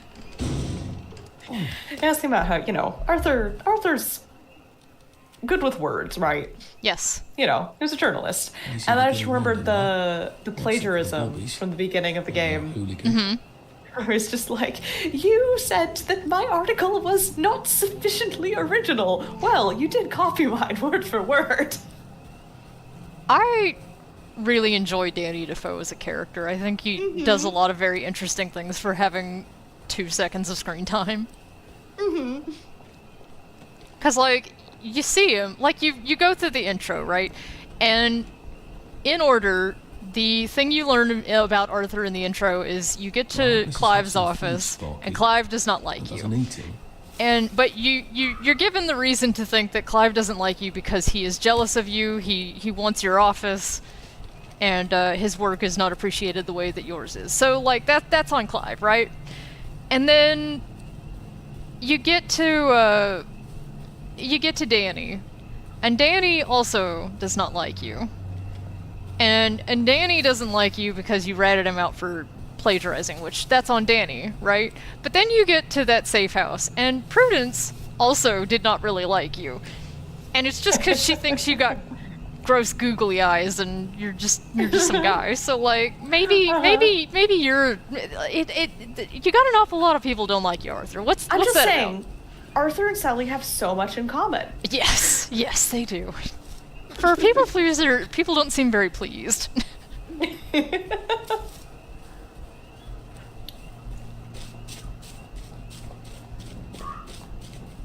Danny's also special because he has the proper suit recolor of the wastrel outfit, which nobody else in the game has, and it's important because that's you in your outfit over there. You know, with speaking of Prudence, so there's a lot of, you know, Prudence very much was canonically, like, you know, in love with Victoria, and she had theories of, like, does she feel the same way? I think she might, but she would never do anything about it not because, like, oh, women, but because her sense of duty, like, she can never do anything for herself. She has to do everything for the cause, you know, and for Wellington Wells, and she would never step outside of that solely, like, focused on her sense of duty self. I think and there's people who kind of I've seen, you know, a lot of takes of things being like, okay, yeah, that's probably true, but, like, oh, what if she liked her too? Treating it almost as a, like, you know, canon lesbian couple. The canon part is one-sided, and I think it's fun to theorize. But what I find way funnier is if Prudence likes Victoria. Victoria does not pick up on this, just gets that Prudence is lonely and Prudence is at risk of going off of her joy. Arthur's at risk of going off of his joy, and starts trying to manufacture interactions between Arthur and Prudence to try and set them up, because maybe if they're in a relationship with each other, they will be less likely to go off their joy. I have a secondary theory that I think dovetails very nicely with that idea, which is, so we know that Arthur went to Hayworth Labs, and Sally also went on this tour, because that's when she writes to Verloc and is like, you know, I went on the tour and it was so wonderful to hear you speak, and I'd love to ask some more questions, and, you know, maybe give you a beach on the couch. But, like, I think Arthur saw Sally at that, because like, eventually, like, at Margaret Oliphant, the newspaper lady, she also, you know, says, you know, you just up and disappeared, and where'd you go? Yeah. So I think what it was is he saw Sally at that tour, and that is why he goes on his 2-week sabbatical, and that's why he comes, when he reemerges, he's working with Victoria.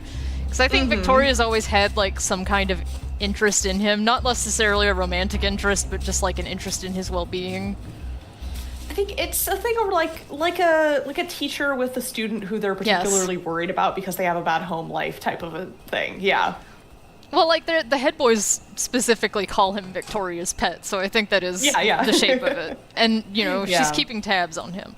So I do think that could be... Because, like, I've always thought, like, his attentions on Prudence, like, he doesn't really remember Prudence after the fact, especially once Sally is back in the picture. So I think, like, the attention that he was giving Prudence is just supplanted from Sally. Like, he has those feelings, but he doesn't know where to direct them, so he doesn't remember what he's directing them at, so... Oh, yeah, And if that happens, I think Victoria would probably be like, well, that's convenient.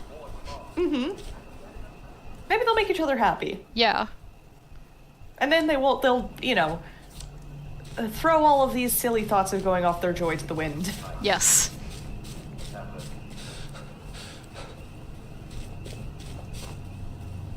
It might be nice to see... Like, everybody always wanted Prudence DLC, which I always thought was kind of dull, because, like... And I know it's not, like, a zero-sum game thing, but I'm always like, well, if you want Prudence DLC, wouldn't it be better to have Gemma DLC? Like... Right? I think Prudence DLC would be just far too similar to Arthur's. That's what I'm saying. Just with a girl. But Gemma, you could have a lot of fun things. I think that Johnny Bolton DLC, honestly, would be my dream DLC. Especially now that they've made... Like, if they were going to come out with, like, a new DLC. Johnny Bolton would be so good. They could literally use the mechanics that they developed for South of Midnight with Crouton for, like, his puppets. So you have Johnny Bolton, that would be you cute. have his puppets, and then you go into controlling his puppets to go into small areas that you can't reach as Johnny.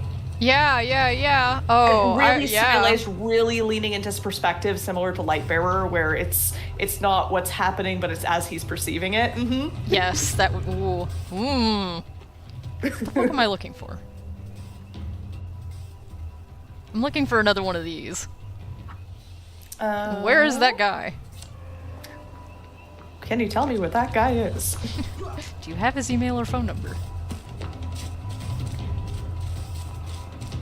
It is possible that the game has, you know, because it's procedurally generated, sometimes it fucks up giving you all the things that you need. So if that happens, you know, I'll deal with it, but, like, I'm gonna assume at this point I just haven't found the... Ooh, wait a minute. I need this, certainly. The smoke. You always look for the smoke, and that tells you where the safe house is. At least in the Garden District.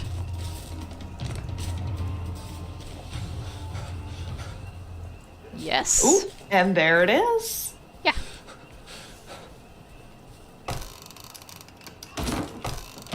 So that's good. That gives us at least, like, a way to get back here easily without having to do what I just did, which is go to the last place and then come all the way here. Good. I can come No, back here use with a see little that too. fuss. Like, that's what I'm saying. Like, you got that mechanic. People like that mechanic. Reuse it. It makes me think of, like, there's this guy, Genova Chin. He makes... I don't know what he's made recently, and I think he may have moved away from this, but it used to be that all he did was make a game that used the same mechanic of building, like, this long trail of something, and, like, if you got hit, you would lose some of your little tail of whatevers. And every game he did involved this in some way. He made a game called Cloud that did this, where you were clouds. He made Flow, which is you were like a little fish, and you would eat smaller fish, and as you ate the smaller fish, you would get bigger, and then if other bigger fish like picked at you, you would lose some of your bigness. Then he made Flower, which is the same thing. You're like a gust of wind and your little flower tails. And then he made Journey, which everybody knows Journey. Journey, everybody loves Journey. You gotta build your long-ass scarf. Basically, and Aquaria. He did that too, which that mechanic was minimized in Aquaria, but it was still there. That man fucking loved that one mechanic. He built around it. He iterated on it. And I don't necessarily think you need to be like completely devoted to this one thing that you figured out how to do, but like if you have something like that, like the thing with the doll, the crouton, Your moves, yeah, man. reinterpret that into a different game and reuse it because people like it. Yeah.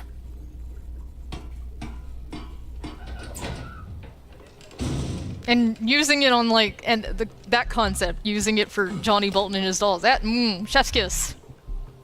A+++. Alright, where are we going now? Oh, wait. If you go back down into the safe house. Yeah? And then give yourself an item. What kind of item? You item? should give yourself workbench upgrade kit. I'm not gonna do that. Look, we're trying to minimize the cheating, okay? Like, part of survival is not cheating all the time. We cheat in the story mode because we want the story to be the thing we are displaying.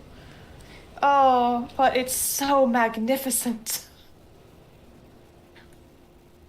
I do love how over the top the workbench upgrade. The workbench animation fanfare. and music is. Like, nothing else in the game gets that level of fanfare.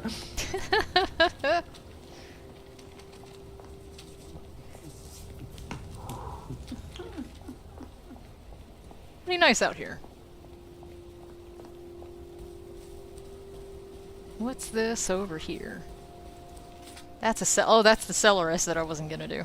Okay.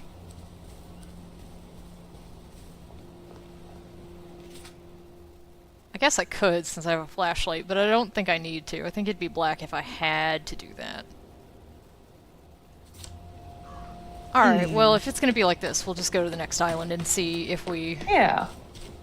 If indeed this island only has one point of interest, and we don't have our last boat capacitor when we get to that point, I will just give it to myself.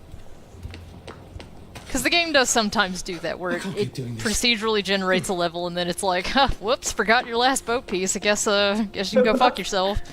Oh, this is what we mean when we say it can be a good game without being a good game. There's parts of it that are good. Yeah. No, I really think, like, you know, Firewatch, everybody loves Firewatch, and that is basically a walking sim, yes? Like, people criticize this for more or less being a walking sim, but I feel like if you took a lot of the elements out of it, people would look on it more kindly, even. Maybe I should sit down for a bit. That kind of goes back to, similarly to what I was saying before, that, like, when you try to be too many different types of gameplay style... You try to be the Cheesecake Factory of video games. Yeah. No, I honestly think it's just that, like, if you have all these crafting and survival elements, you've set yourself up for a certain expectation, whereas if you're just like, it's a world and you get to be in it. And that's all you that's all you delivered. Yeah. It's a world and here I am in it.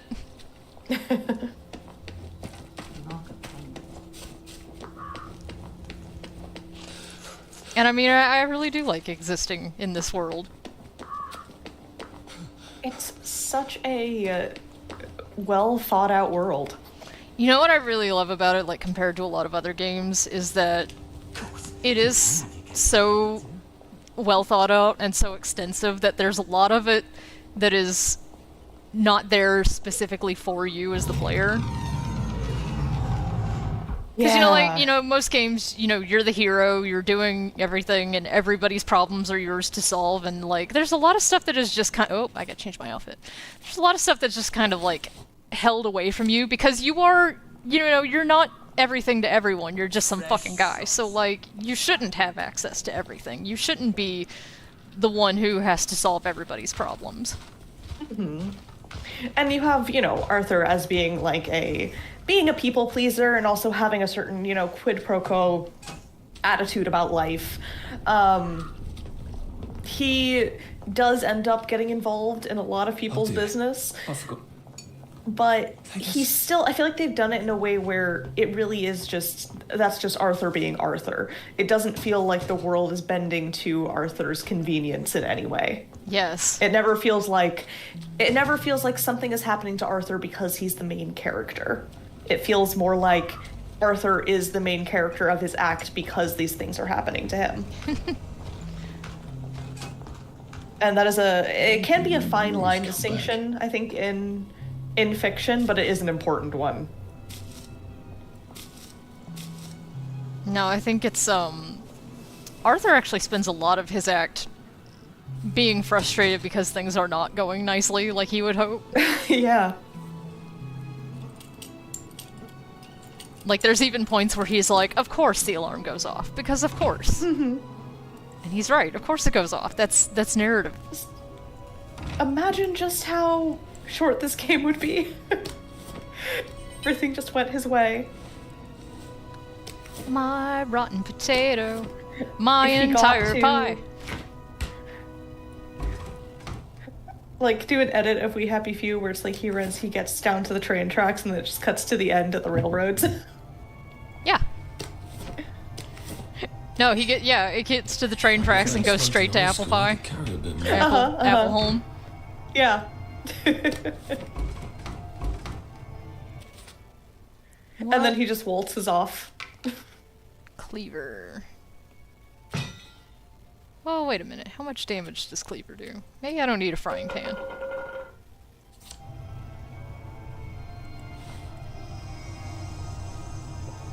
Oh. Good old Jack. Boat capacitor. Yeah. What's going on here? I think normally this isn't like that. What's going on The in texture's here? clipped in somehow.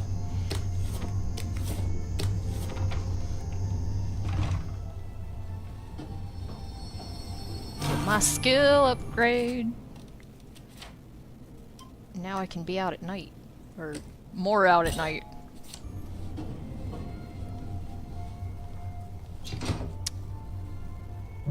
I do not have that. Okay. What was that? Come out, wherever you are. No, I don't think I will. Access denied. Hi, fellas. I love their red hats. They're cute little red hats, yeah. Yeah, even though, what's the debate over the hat color again? So the show is in black and white, right? So everybody is pretty sure Uncle Jack's hat is red, which is why they all have red hats too. But there is some debate that the hat may not in fact be red, because it's the same color as Uncle Jack's eyes, which we all know are blue. And also, the red hat that everybody wears was not manufactured at the time of Uncle Jack adopting the red hat, so... Imagine if his eyes were red, though. Scary. Yeah. Like, as we all know, his eyes are blue, and his hat matches them, and then it's like, it does match them, but... Ah!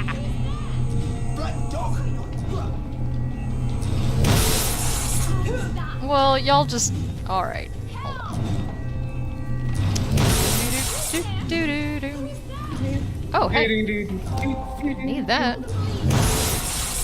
Man, we got a boat capacitor, bridge card, and a guilty pleasure mask in here. And this is why you should join the Jacobin Club, whether they invite you or not. I'm gonna be attending whether they invite me or not.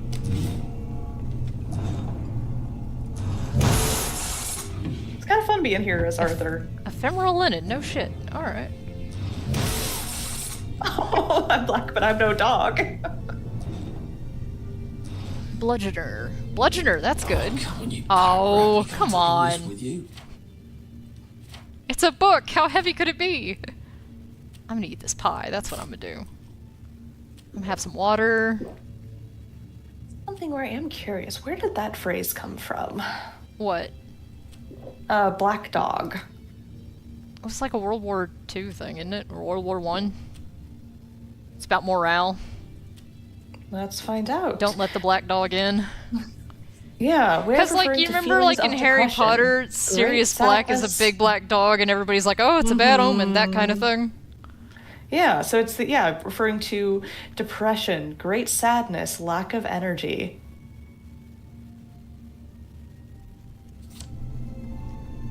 Which then would, then become a great insult in somewhere like Wellington Wells.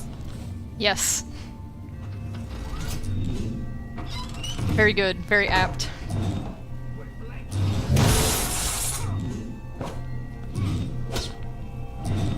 What's going on out here?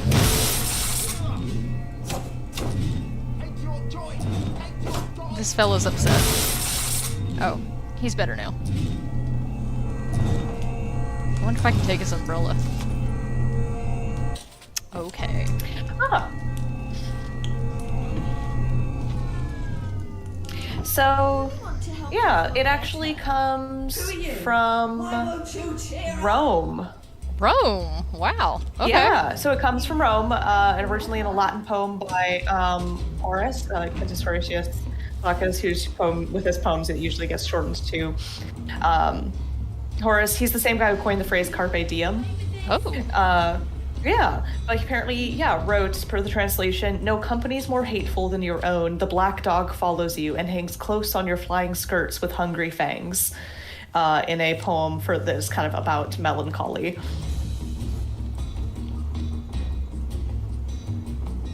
It fell out of popularity for a while, and then it was when Horace's poems started getting translated into English in the late 1800s was when it became more popularized large scale to England. But it looks like it was used a little bit in the late 1700s, but it was the late 1800s was when it got like turbo blasted into popularity due to the translations of Horace's poems. Ooh. The more you know. The more you know. I don't need the rock. Yeah, it kind of starting off being a kind of metaphor for the feeling of you just have to keep going even though there's something that's biting at your heels trying to hurt you. You can't get away from it. Everything is bad, but you can't stop because if you stop, it will get you and you will die. It's a dog that follows you around. Yeah. But it's a mean dog. Oh. Yeah. Do I do. I hope you like this sort of thing.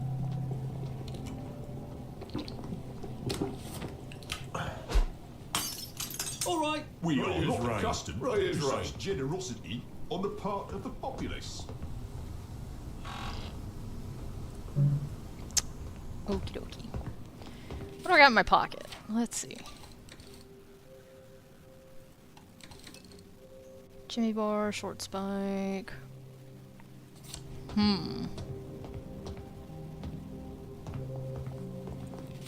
What else have I got on this little island too? Would it be fun if they gave me 3 points of interest over here? Ooh. Probably won't, but, might be fun. I wonder if there's some sort of light that's turning all the vegetables bad. Oh, well, I guess I am a black dog. Depressed. Oh. I think it's less that you are the black dog so much as that you see the black dog is generally how it was. Look how fucking close you can get to this guy and he can't even smell you. Come on, people. I think he has a cold. I could kick him in the back of the knee and he wouldn't know. Maybe he's got the sniffles today. All these people, like, oh, I'm popping sunshine constantly in St. George, and it's like, why? You don't gotta do all that. The average person can't tell, and those who can really aren't as smart as you think, ooh, well, there's some pretty art on the wall back there. Yeah. Oh, lovely. A happy place means a happy face. It's flaggy as fuck over here. Tain hut. Oh, Right. oh. I like marching. What are you doing in Which here? sense of purpose. Oh, these guys, they're part of the survival. They're allowed to be here. Nice. Let them out of their enclosure every once in a while. That fucking line of like, if I polish my boots anymore, I'm gonna have sandals. Love that line. So good. See, that's the great thing about this game too, is you play it 50 million times and every now and then they still hit you with a new line you never heard. Mm-hmm.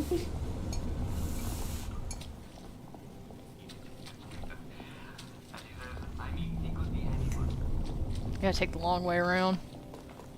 Oh, wait a minute. Do I have... Oh, you. Hey. That means I can run now.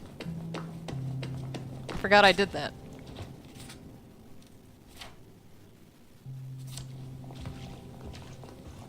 I forgot I had set myself up for success. You sure did. It's almost like you've played this game. How many times have you played this game, actually? I don't know how many times I've played it, but, let's see. Total playtime, 496.2 hours. That's a lot of hours. I wonder if you or Melvin the man have played this longer. I think Melvin probably has played it longer just because of the fact that he also goes into like the beta versions of the game to confirm and dig stuff out. Whereas most of what I have done is in the main game, and then I spend a lot of time in Poe-Edit too, which doesn't really count, but I think is similar.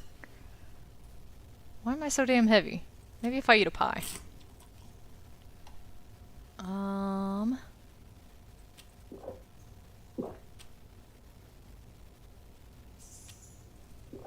Have some stew.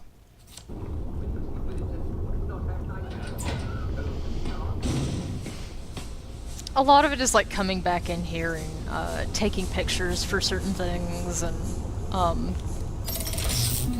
once I really got a handle on how Poe-Edit worked, it was stuff like confirming which lines had actually been cut or not, because some of them are like contextual, and if you don't know how to trigger the lines, you won't know that they aren't actually, like, they're in the game and they are accessible, but you have to know how to get to them.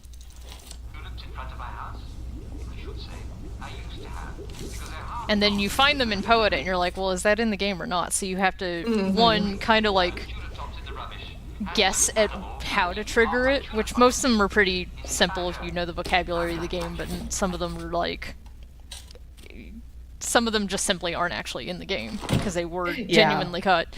So you have to go back in there and ascertain that before you go telling anybody. 3 boat capacitors, 1 bridge key. I probably don't need 2 bandage. I got my good ass bandage.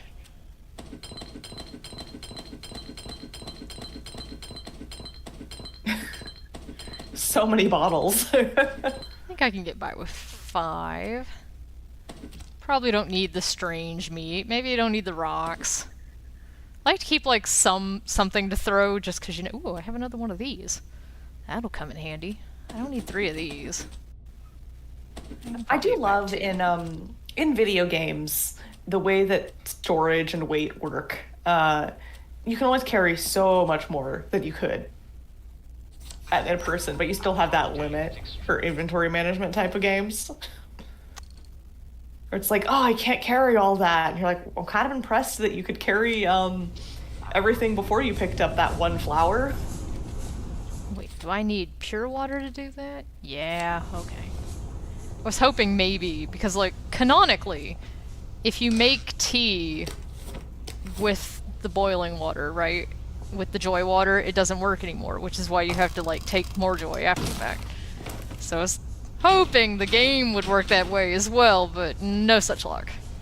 Oh.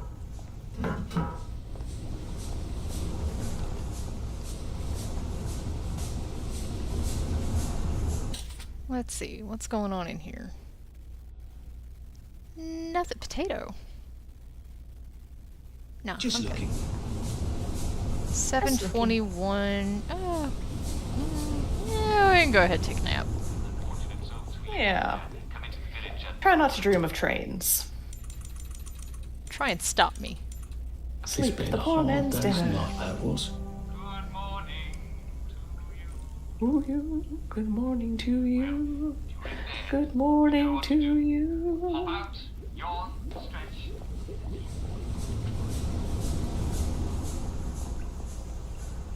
You know what, Uncle Jack? I think I will. Good idea. Uncle Jack's so smart and so handsome. I wish I was his girlfriend. Yeah. Modeling regulation. You know, when you see... Oh, wait, Ooh. Janelle's name.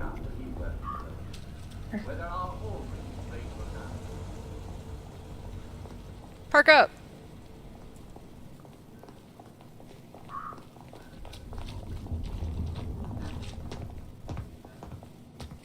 Let's see. Where am I going? This way. Oh, that's right. I remember now. I don't think I have what I need to fix this yet. Love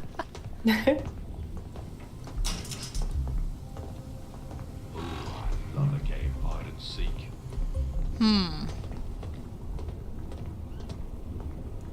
Okay. Let's see. Greenhouse. Toxic waste, Jacobine. Oh, here's Fiona Slaymaker's note. Forgive a total stranger writing you, but I feel after all these years as if I know you better than I know many of the people in my family. To me, you're no longer Uncle Jack. You're just Jack. You need to not be related to me if you understand my meaning.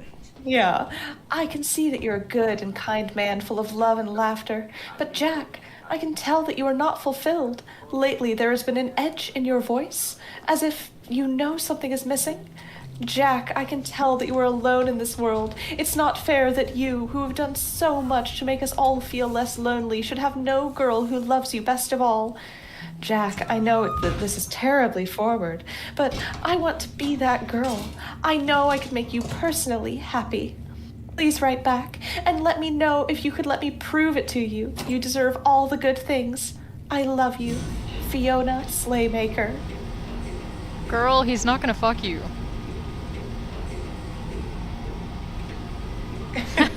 Crying!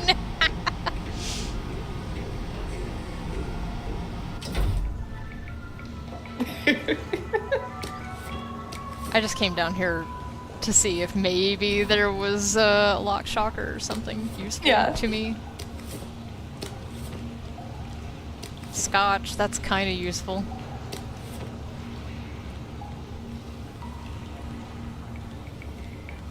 Guess I can put my boat capacitors in here while I'm up here.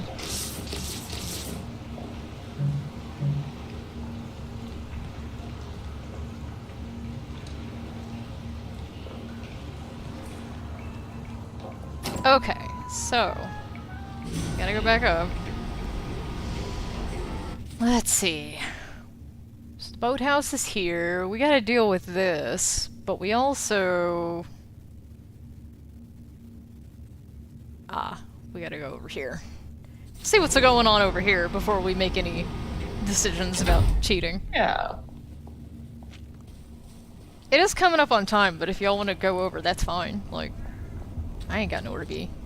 I can't wait for the We could see this through to the end. I think so. We've already got 3 boat capacitors. We're like most of the way there. Oh, and where was the one by But old under hasn't changed since old George V. I'm trying. Let's see. Oh, the Uncle Jack has a one. What are you looking for? Murder scene note. I was trying to find the one with the person being horny about Foggy Jack. That is in the Lightbearer DLC. It'll. Oh, that's why. Yeah. I think it's called Sealed with a Kiss.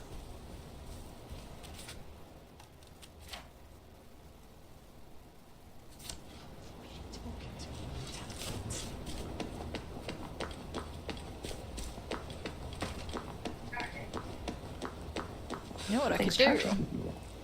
Yeah!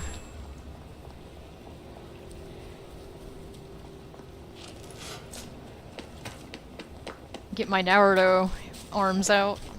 I can't keep doing this.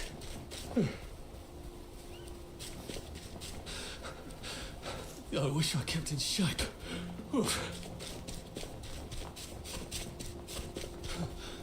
New.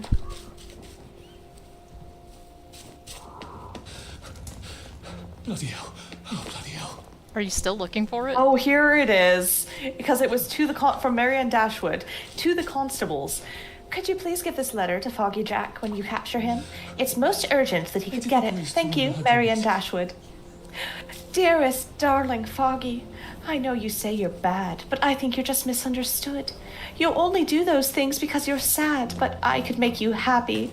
I do hope the constables take you alive.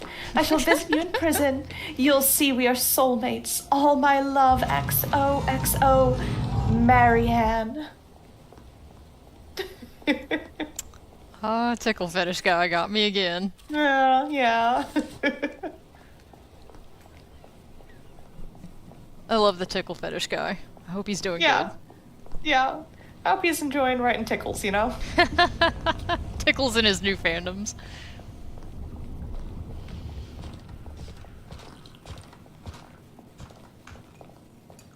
Okay. It's art! Oh, it's beautiful.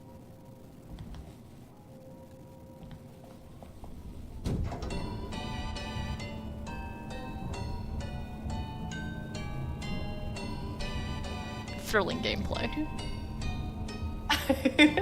I love that that's the bad ending, is Arthur just getting absolutely, like, blasted on joy and after the Oblivion, and just having fun riding that thing. Good for him. Yeah. No, I really like the ending where, like, what I like about it is that you get the option because, Chief Constable Peters is like, you know, not everybody is suited for leaving, you know? Mm-hmm. And maybe these people are not you. Maybe you'd like to reconsider. And I'm willing to let you do that. Oh, I found her other note. Marianne Dashwood had 2 notes to Foggy Jack. This is the one I was thinking of, the first one, which is called Pervy Fan Mail. You don't know me yet, but I'm your biggest fan. Oh, my darling Foggy Jack. The authorities say you don't exist, but you and I know better, don't we? You cut such a dashing figure in the fog. Not that I've ever seen you, but I long to. In my fantasy, you're following me in the foggy night, cleaver in hand, imagining all the wicked things you'll do to me. I'm walking just ahead, hearing your soft footfalls, thrilled by the little frisson of terror. But I know that when you look into my eyes, you'll see we're soulmates. You'll take me into your strong arms, stroke my cheek gently with your cleaver, and tell me you'd never hurt me because I'm special. I'm the one. Oh, my dearest, you can find me at Nick Lightbearer's convention. I go walking after midnight, hoping we'll cross paths. Until then, all my love, Marianne Dashwood.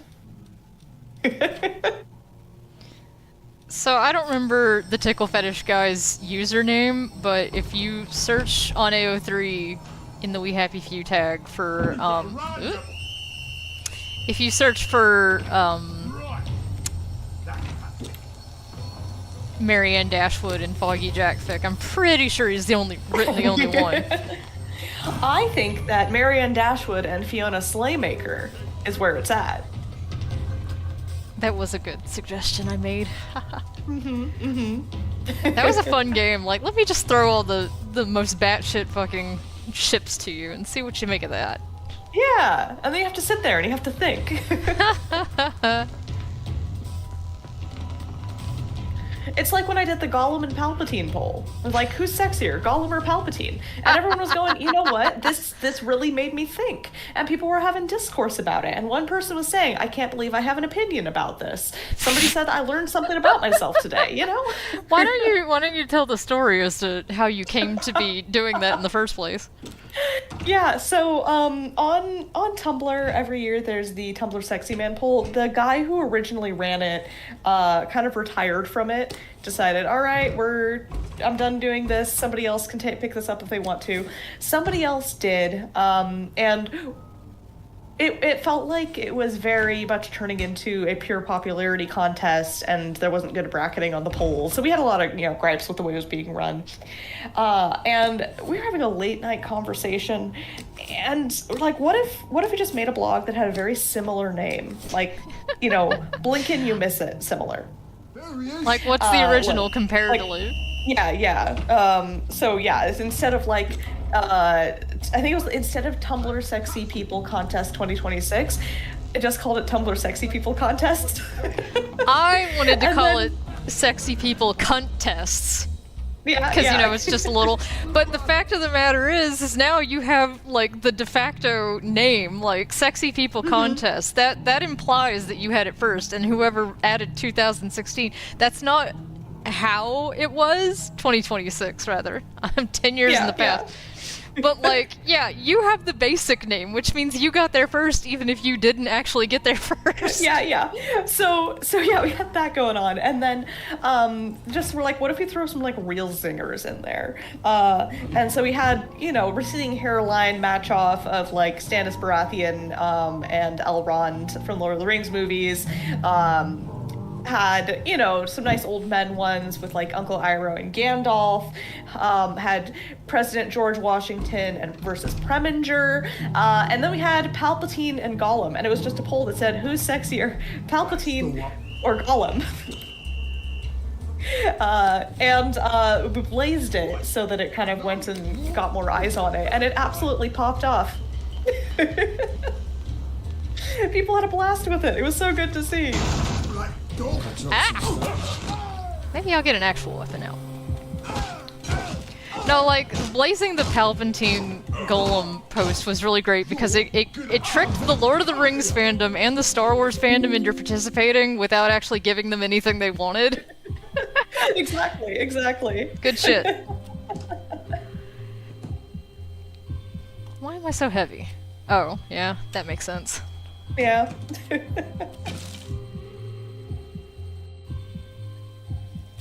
Yeah, I've been doing it a little bit more King of the Hill style, rather than bracketed.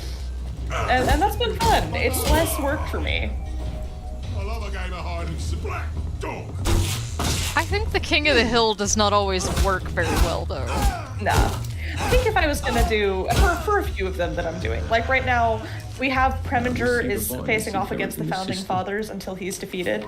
So far, he has beaten George Washington, James Madison, and John Jay. All right, I gotta set the next poll up. Johnny J! Alright. Why am I heavy? You know what, though? Because I killed these guys, now I have that key card that I need to get into the other thing on the other island, so... efficient. Castiel did win against Loki. People had a blast with that one. Might be time to retire the axe. A way to take people out of commission without killing them. Yeah, maybe I'll set up the next Founding Father poll tomorrow. Who's he going up against now? Let me decide which Founding Father to go up against next.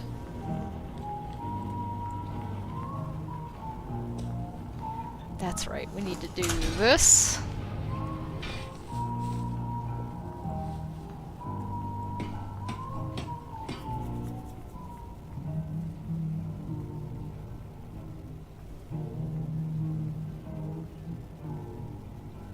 Let's see. All right, we've done George Washington, James Madison, John Jay. Johnny J. Let's see. We could do. How about Roger Sherman? How many Founding Fathers are there? There's quite a few, but there's I think 10 main ones.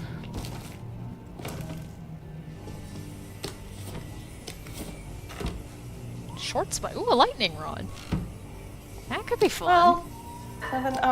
I guess 7 big ones. There's it's a little loosey goosey. No, I'm not gonna go to war.gov to check the list. Ugh. There's got to be a non-gov website that you could do that. Yeah, on. that's what I'm looking at. Here we go. Thank you, Wikipedia. A Bobby shock grenade. Okay, yeah, I think I was just doing the main... oh yeah, the core 7. The key founders, based on what is called triple tests of leadership, longevity, and statesmanship. Established. So, 1987. So yeah, we've done John Adams, John Jay... oh, no, we haven't done John Adams yet. We've done Washington, James Madison, and John Jay. So, John Adams... should we do John Adams, Benjamin Franklin, Thomas Jefferson, or Alexander Hamilton? I don't want to do Hamilton yet because I don't quite feel like touching on the Hamilton fans quite yet. I feel like Benjamin Franklin is, yeah. Wrong with all this stuff. I feel like he might be a worthy contender. Yeah, maybe we should do James Madison next. Because he's kind of a wild ass, he's a little silly.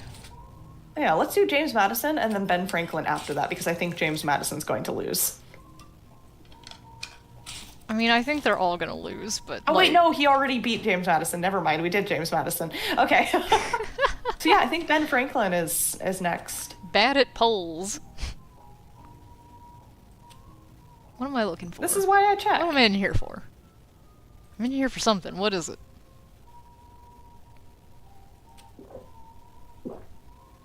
Guess I'll have some stew. Why the hell not? That's right, I'm trying to get under-encumbered. Okie dokie.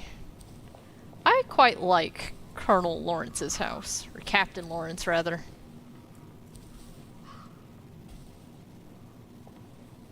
I think there's a nice little, like, environmental storytelling that happens in that level, that set piece. Yeah. That's the thing this game does so incredibly well, is the environmental storytelling. I think it does, like, it uses all three kinds of... well, I say there's three. There's lots of different ways to tell a story, but I feel like with video games, the ones that, like, show up most are narrative, you have, like, lore notes, and then you have, environmental. And I like that they utilize all of them. Like, some rely on one or the other of those, rather than... like, I feel like BioShock really relies entirely on the audio notes and not so much on the world. Yeah. Like, there is environmental storytelling in BioShock, but I feel like not to the depth that there is here. In BioShock, you're constantly having to listen to audio tapes or you're not going to understand what's going on.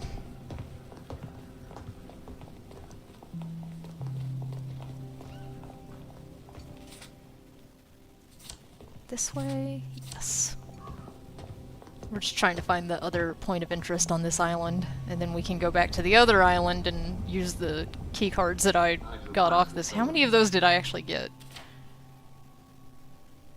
I reblogged that to the Got wrong one. block. One's all I need.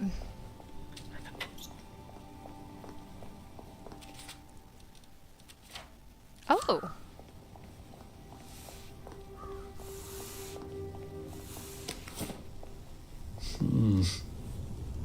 Getting late.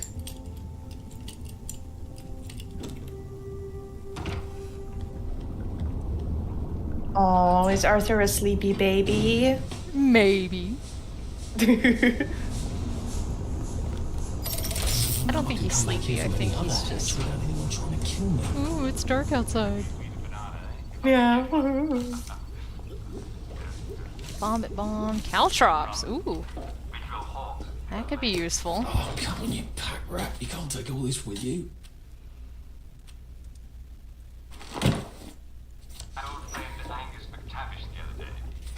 Maybe I can... oh, you know what the problem is? I keep coming in here trying to make stuff, and you have to actually have the stuff in your pocket. I don't want to use my constable's keycard on that.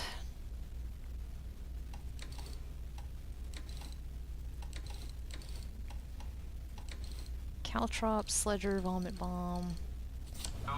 Let's take a nap.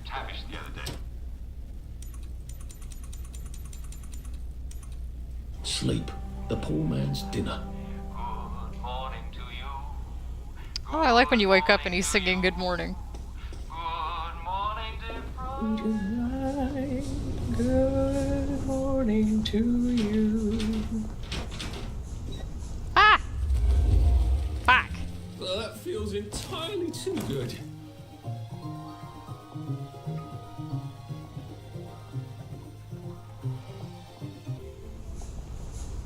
Oh, okay, good.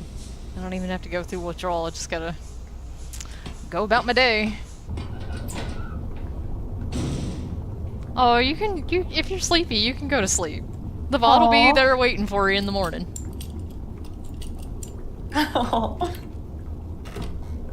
Dick the naughty duck, you say? Alright, what are we looking for? Mrs. Sackville's garden. Oh, ooh, okay. That's like easy peasy. You don't even gotta fight nobody for that. You're like, nah, I'll stick it out. I want to see where this is going.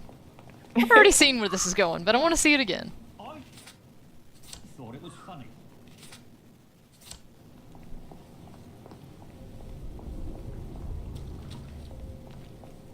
Ellie, what are you doing?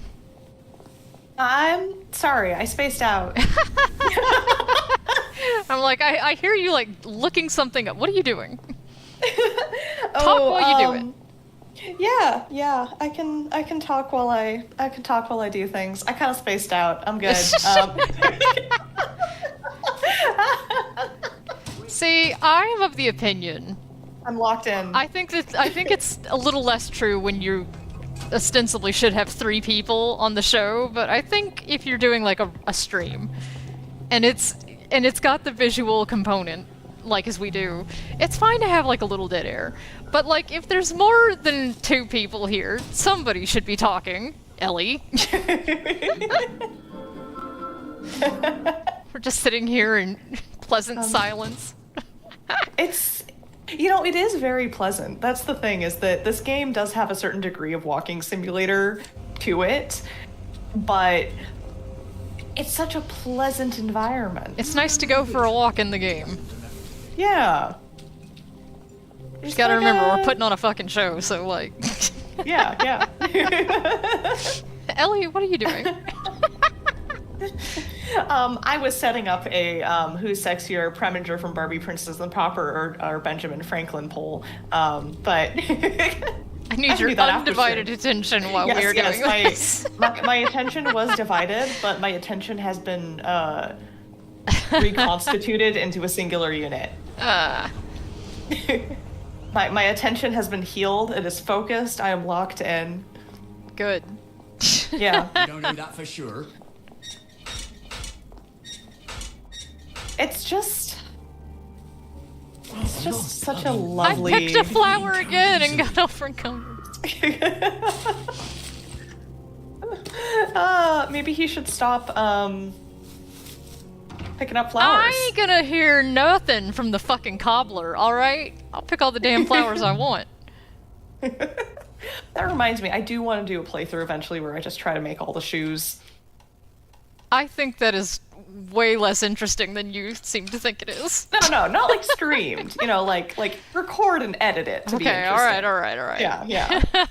No, I also agree that I think that I just don't think the mechanics of the game are amenable to making that interesting. Yeah. Because the game does not give you every plant every time, like even the story mode. So like you can't count on having every shoe given to you. I think that it would be less about trying to find all the, I would try to find the plans, but also if I'm just not finding a plan, it's more about trying to find all the materials, What am I gonna do? You know what? Maybe I'll just... Don't hate the game, hate the player. The player who wants to make all the shoes? Yeah. Oh, I love the duck so much. The duck is so good. Naughty boy. Oh, they're mad. Ah, I'm over encumbered and they're mad. Oh no! What could I stand to lose? Hmm. Maybe I don't need 2 enhanced rocks. Bye, everybody! You won't get away with this. Oh, but we will. Well, you never know. Well, I'm glad all that nonsense. Is this another safe house?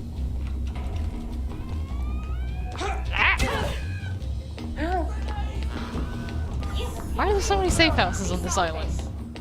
Why are there so many cops? I'm out of combat mode. Okay, alright. Fair enough. I'm gonna argue with you. Yeah. Like, I just turned a corner and combat mode was over. It's like, okay. Okie dokie. Open. Requires lockpick. Do I not have? I guess I don't. Well, you know what? I'm already over time, so I'm just, Are we just going for it? No. Like, I just want to get through here. Like, you know. Yeah. I think it's more entertaining if I'm not searching for a lockpick. I agree. It's like, yeah, I do feel like when you're doing a survival run, there is like a little more integrity involved, but I am still trying to be entertaining, and watching me look for bobby pins is not entertaining, so.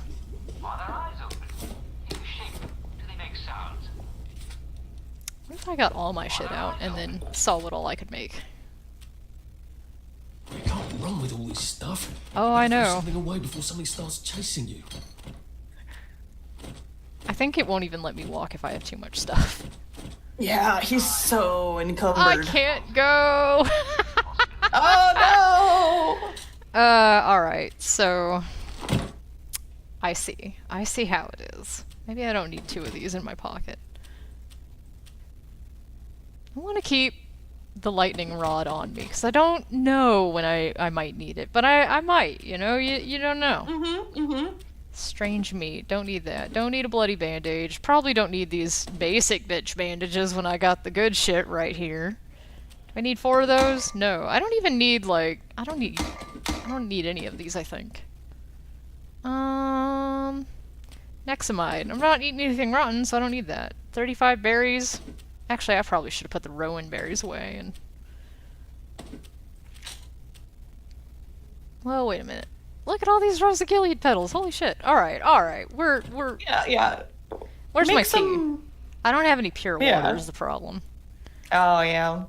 Alright, You could turn some of those Rose of Gilead petals into healing bombs. Well, that's what I didn't realize they were all stuffed in the box. Like, I would have done that already if I'd known that. We're gonna be so healthy.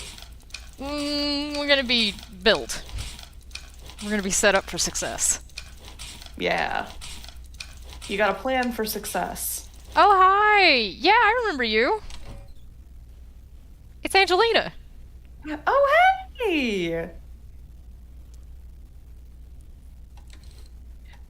Yes, of course we remember. Yeah, we're back on We Happy Few this week. This week.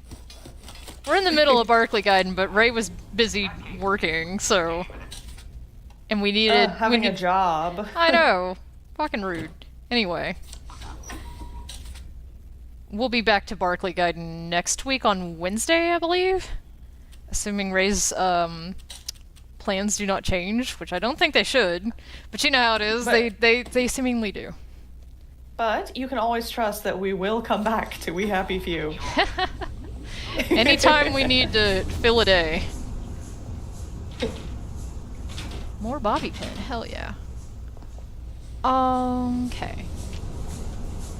Do I need a nap? No. Afternoon, perfect, excellent.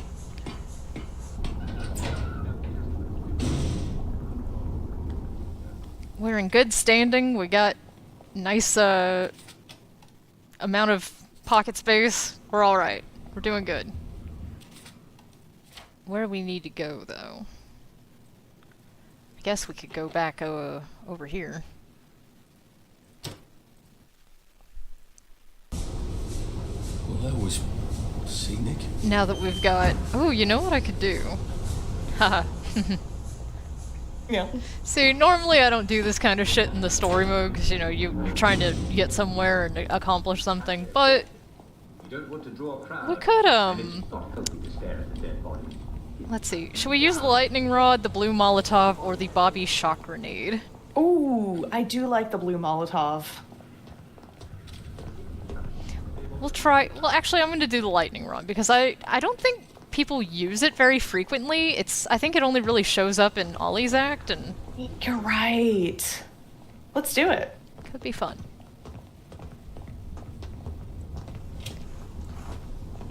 What's going on? Don't make me come find you. Oh, you know what? I forgot what the lightning rod actually does, which is when they're using electrical bullshit, Come on out of it there. takes the thing. Drop that right now. No.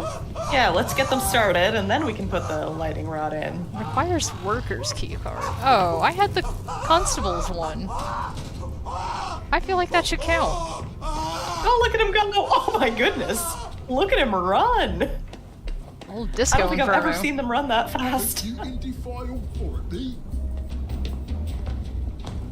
I think I can, yes.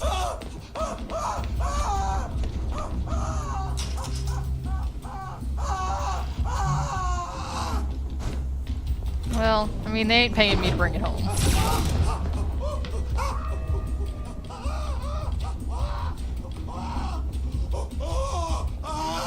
You know what else might be fun?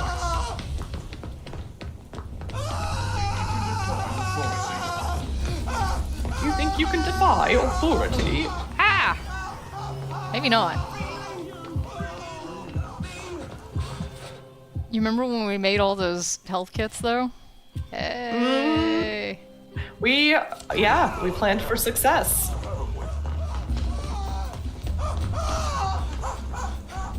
You know, if you fail to plan, you plan to fail and all that. Plan your work, work your plan. For the next I'm sure of it. I am considering cheating, though, because I got that constable's key card, right? And I thought it would work on that, but I need a worker's key card, and I don't know where to get one of those. Oh, yeah. And we don't want to, like, spend our whole stream trying to find that. Yeah. I should sit down for a bit. Pardon me. I don't have a repair kit. Where is... I see you. Oh, alright, alright. Is there anything else in here I need? Guess not.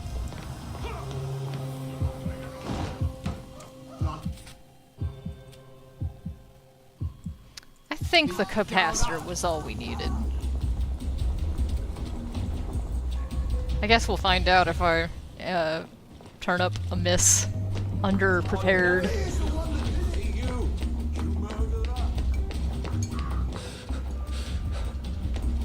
I mean, not really. It really is. It's random. It's luck of the draw.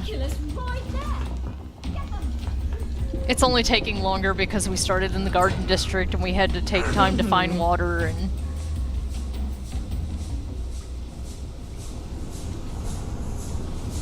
Let's see. Whoop, wrong button. What do I got in my pocket? I got one boat capacitor, one. Let me see if it'll let me send this link. There we go. There's the previously asked for Preminger versus Benjamin Franklin poll link. Alright, what am I missing? I wonder if maybe...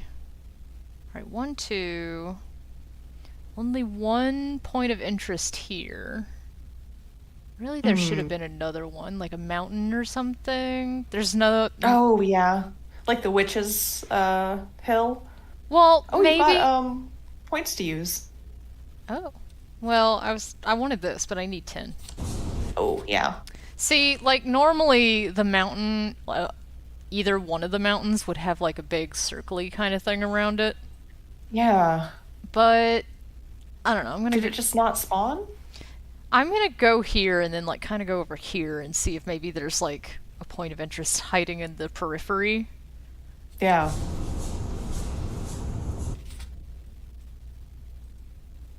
Well, I know that, but like, which one? Cockrod, yeah? Yeah? Wreath Hatch. I like all these names. I need to dig all those out for us. Because those are randomized in survival mode, right? They are randomized, but there's like a pool of them. Oh, I think Arthur wasn't scared to admit that he fell in love with Sally. I think that he was scared of what Sally might do to him if he did anything about it.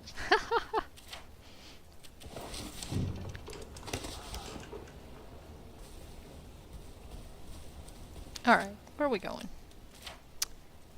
Going over here.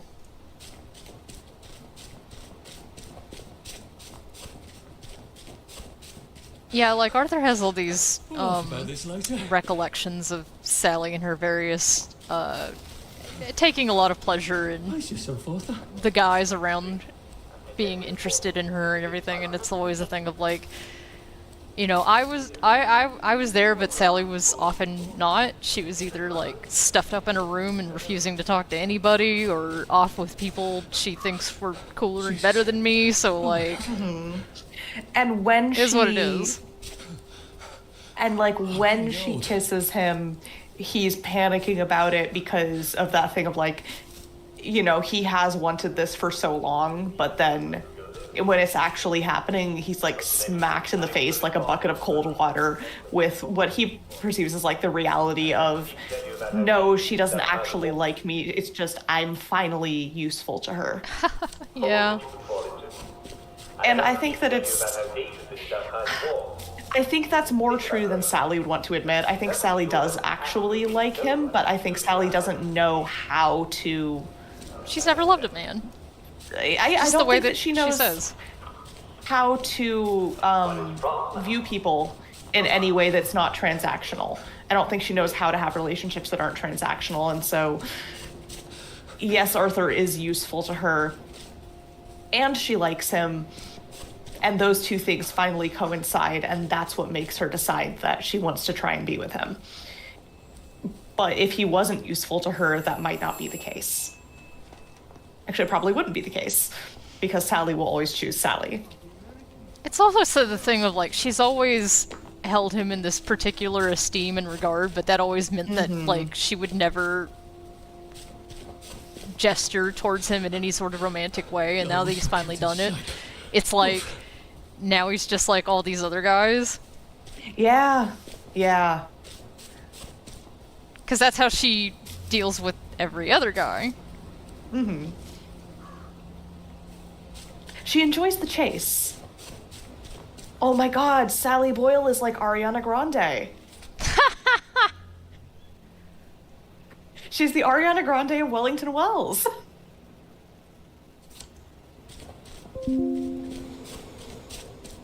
She'll steal your man and then run off when she finds someone new, and she's a fashion icon. Well, yeah, alright. Yeah.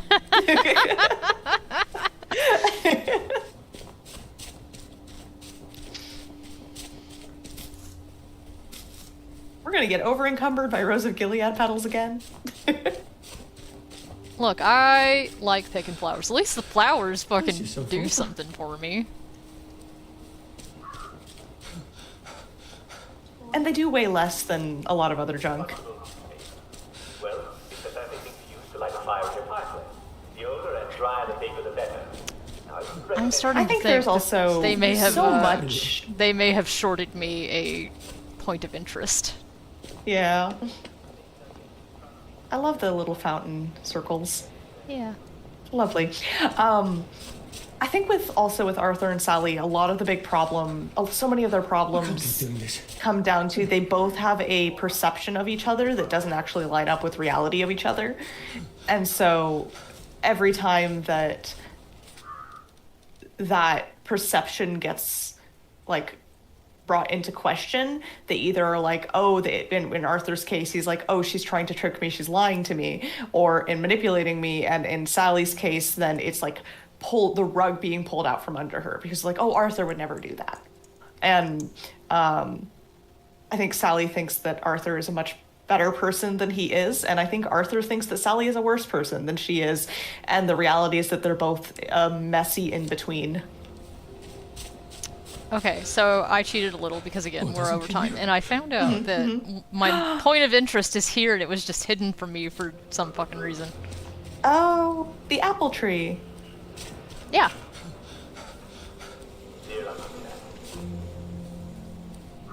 Plus, I already had most of the map, so it's like cheating, but not. To run 100 meters.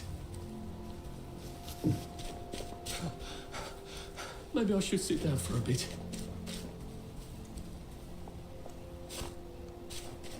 You know what I could do? Woo! Ooh, now we're running. Remember that time that we got real fucked up and took every possible drug all at once? Yeah, that was pretty cool.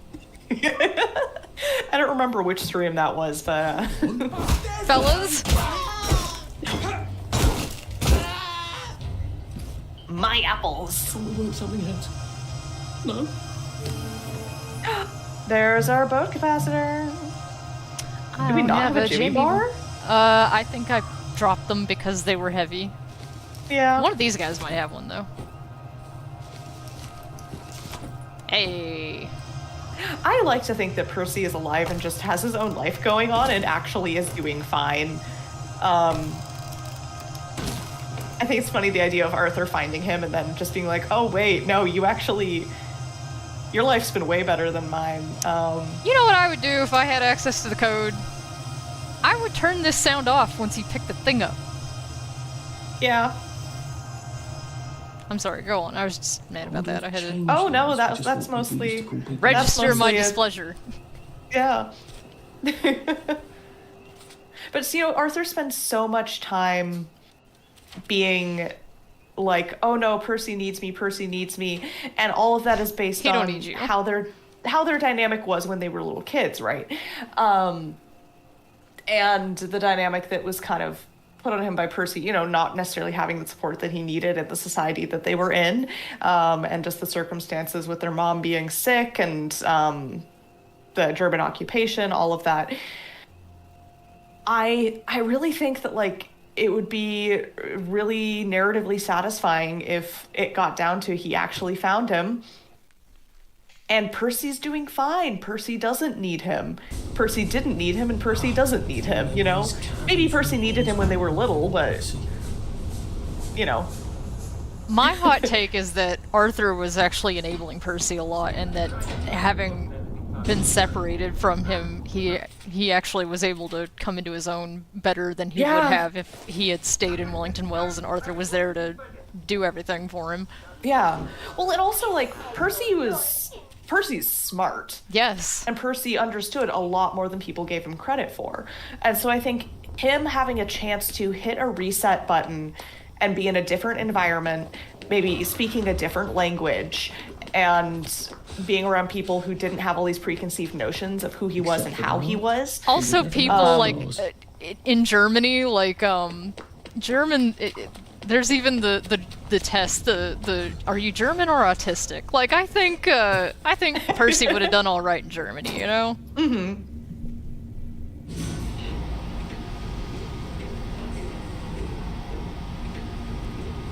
I think Germany would have served Percy well. Like, there's a lot of subtext, too. Like, he's talking about learning the language and how it's so regimented and structured, and it really works very well for him, and he's, you know, Arthur's like, no, that's awful and terrible, but, like, Percy's... A lot of those flashbacks are hinting that Percy could have done quite well in Germany. Mm-hmm.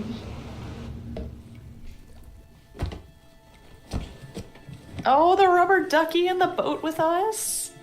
Wah.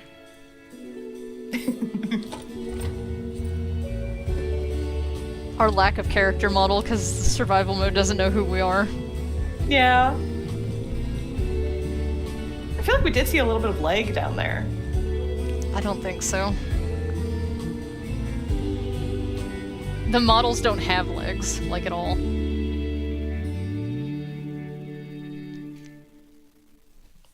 It's also that the escape animations are Sally's, so, like, the movement would have been very feminine, which is why they just have you be invisible instead.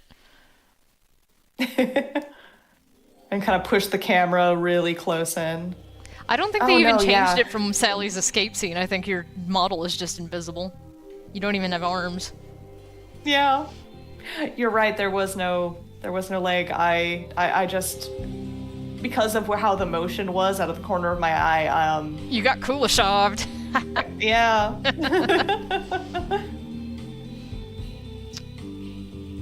Are we ready to wrap it up then? Since I think we're ready to wrap it up. We're half hour over. Yeah, that is We Happy Few survival mode.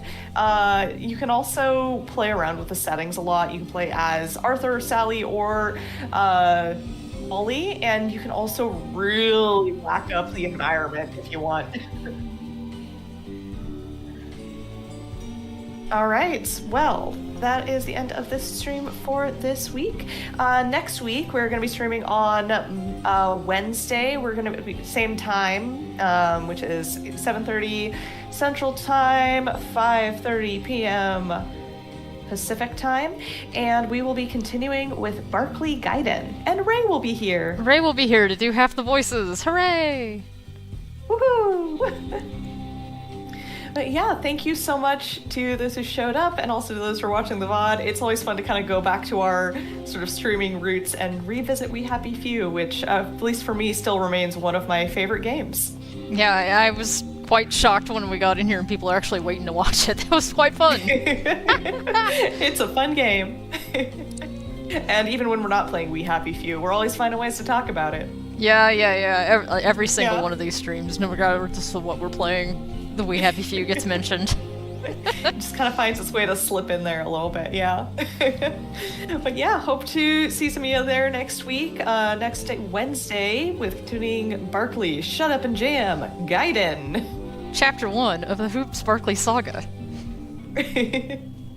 Alright, see you next week, scholars.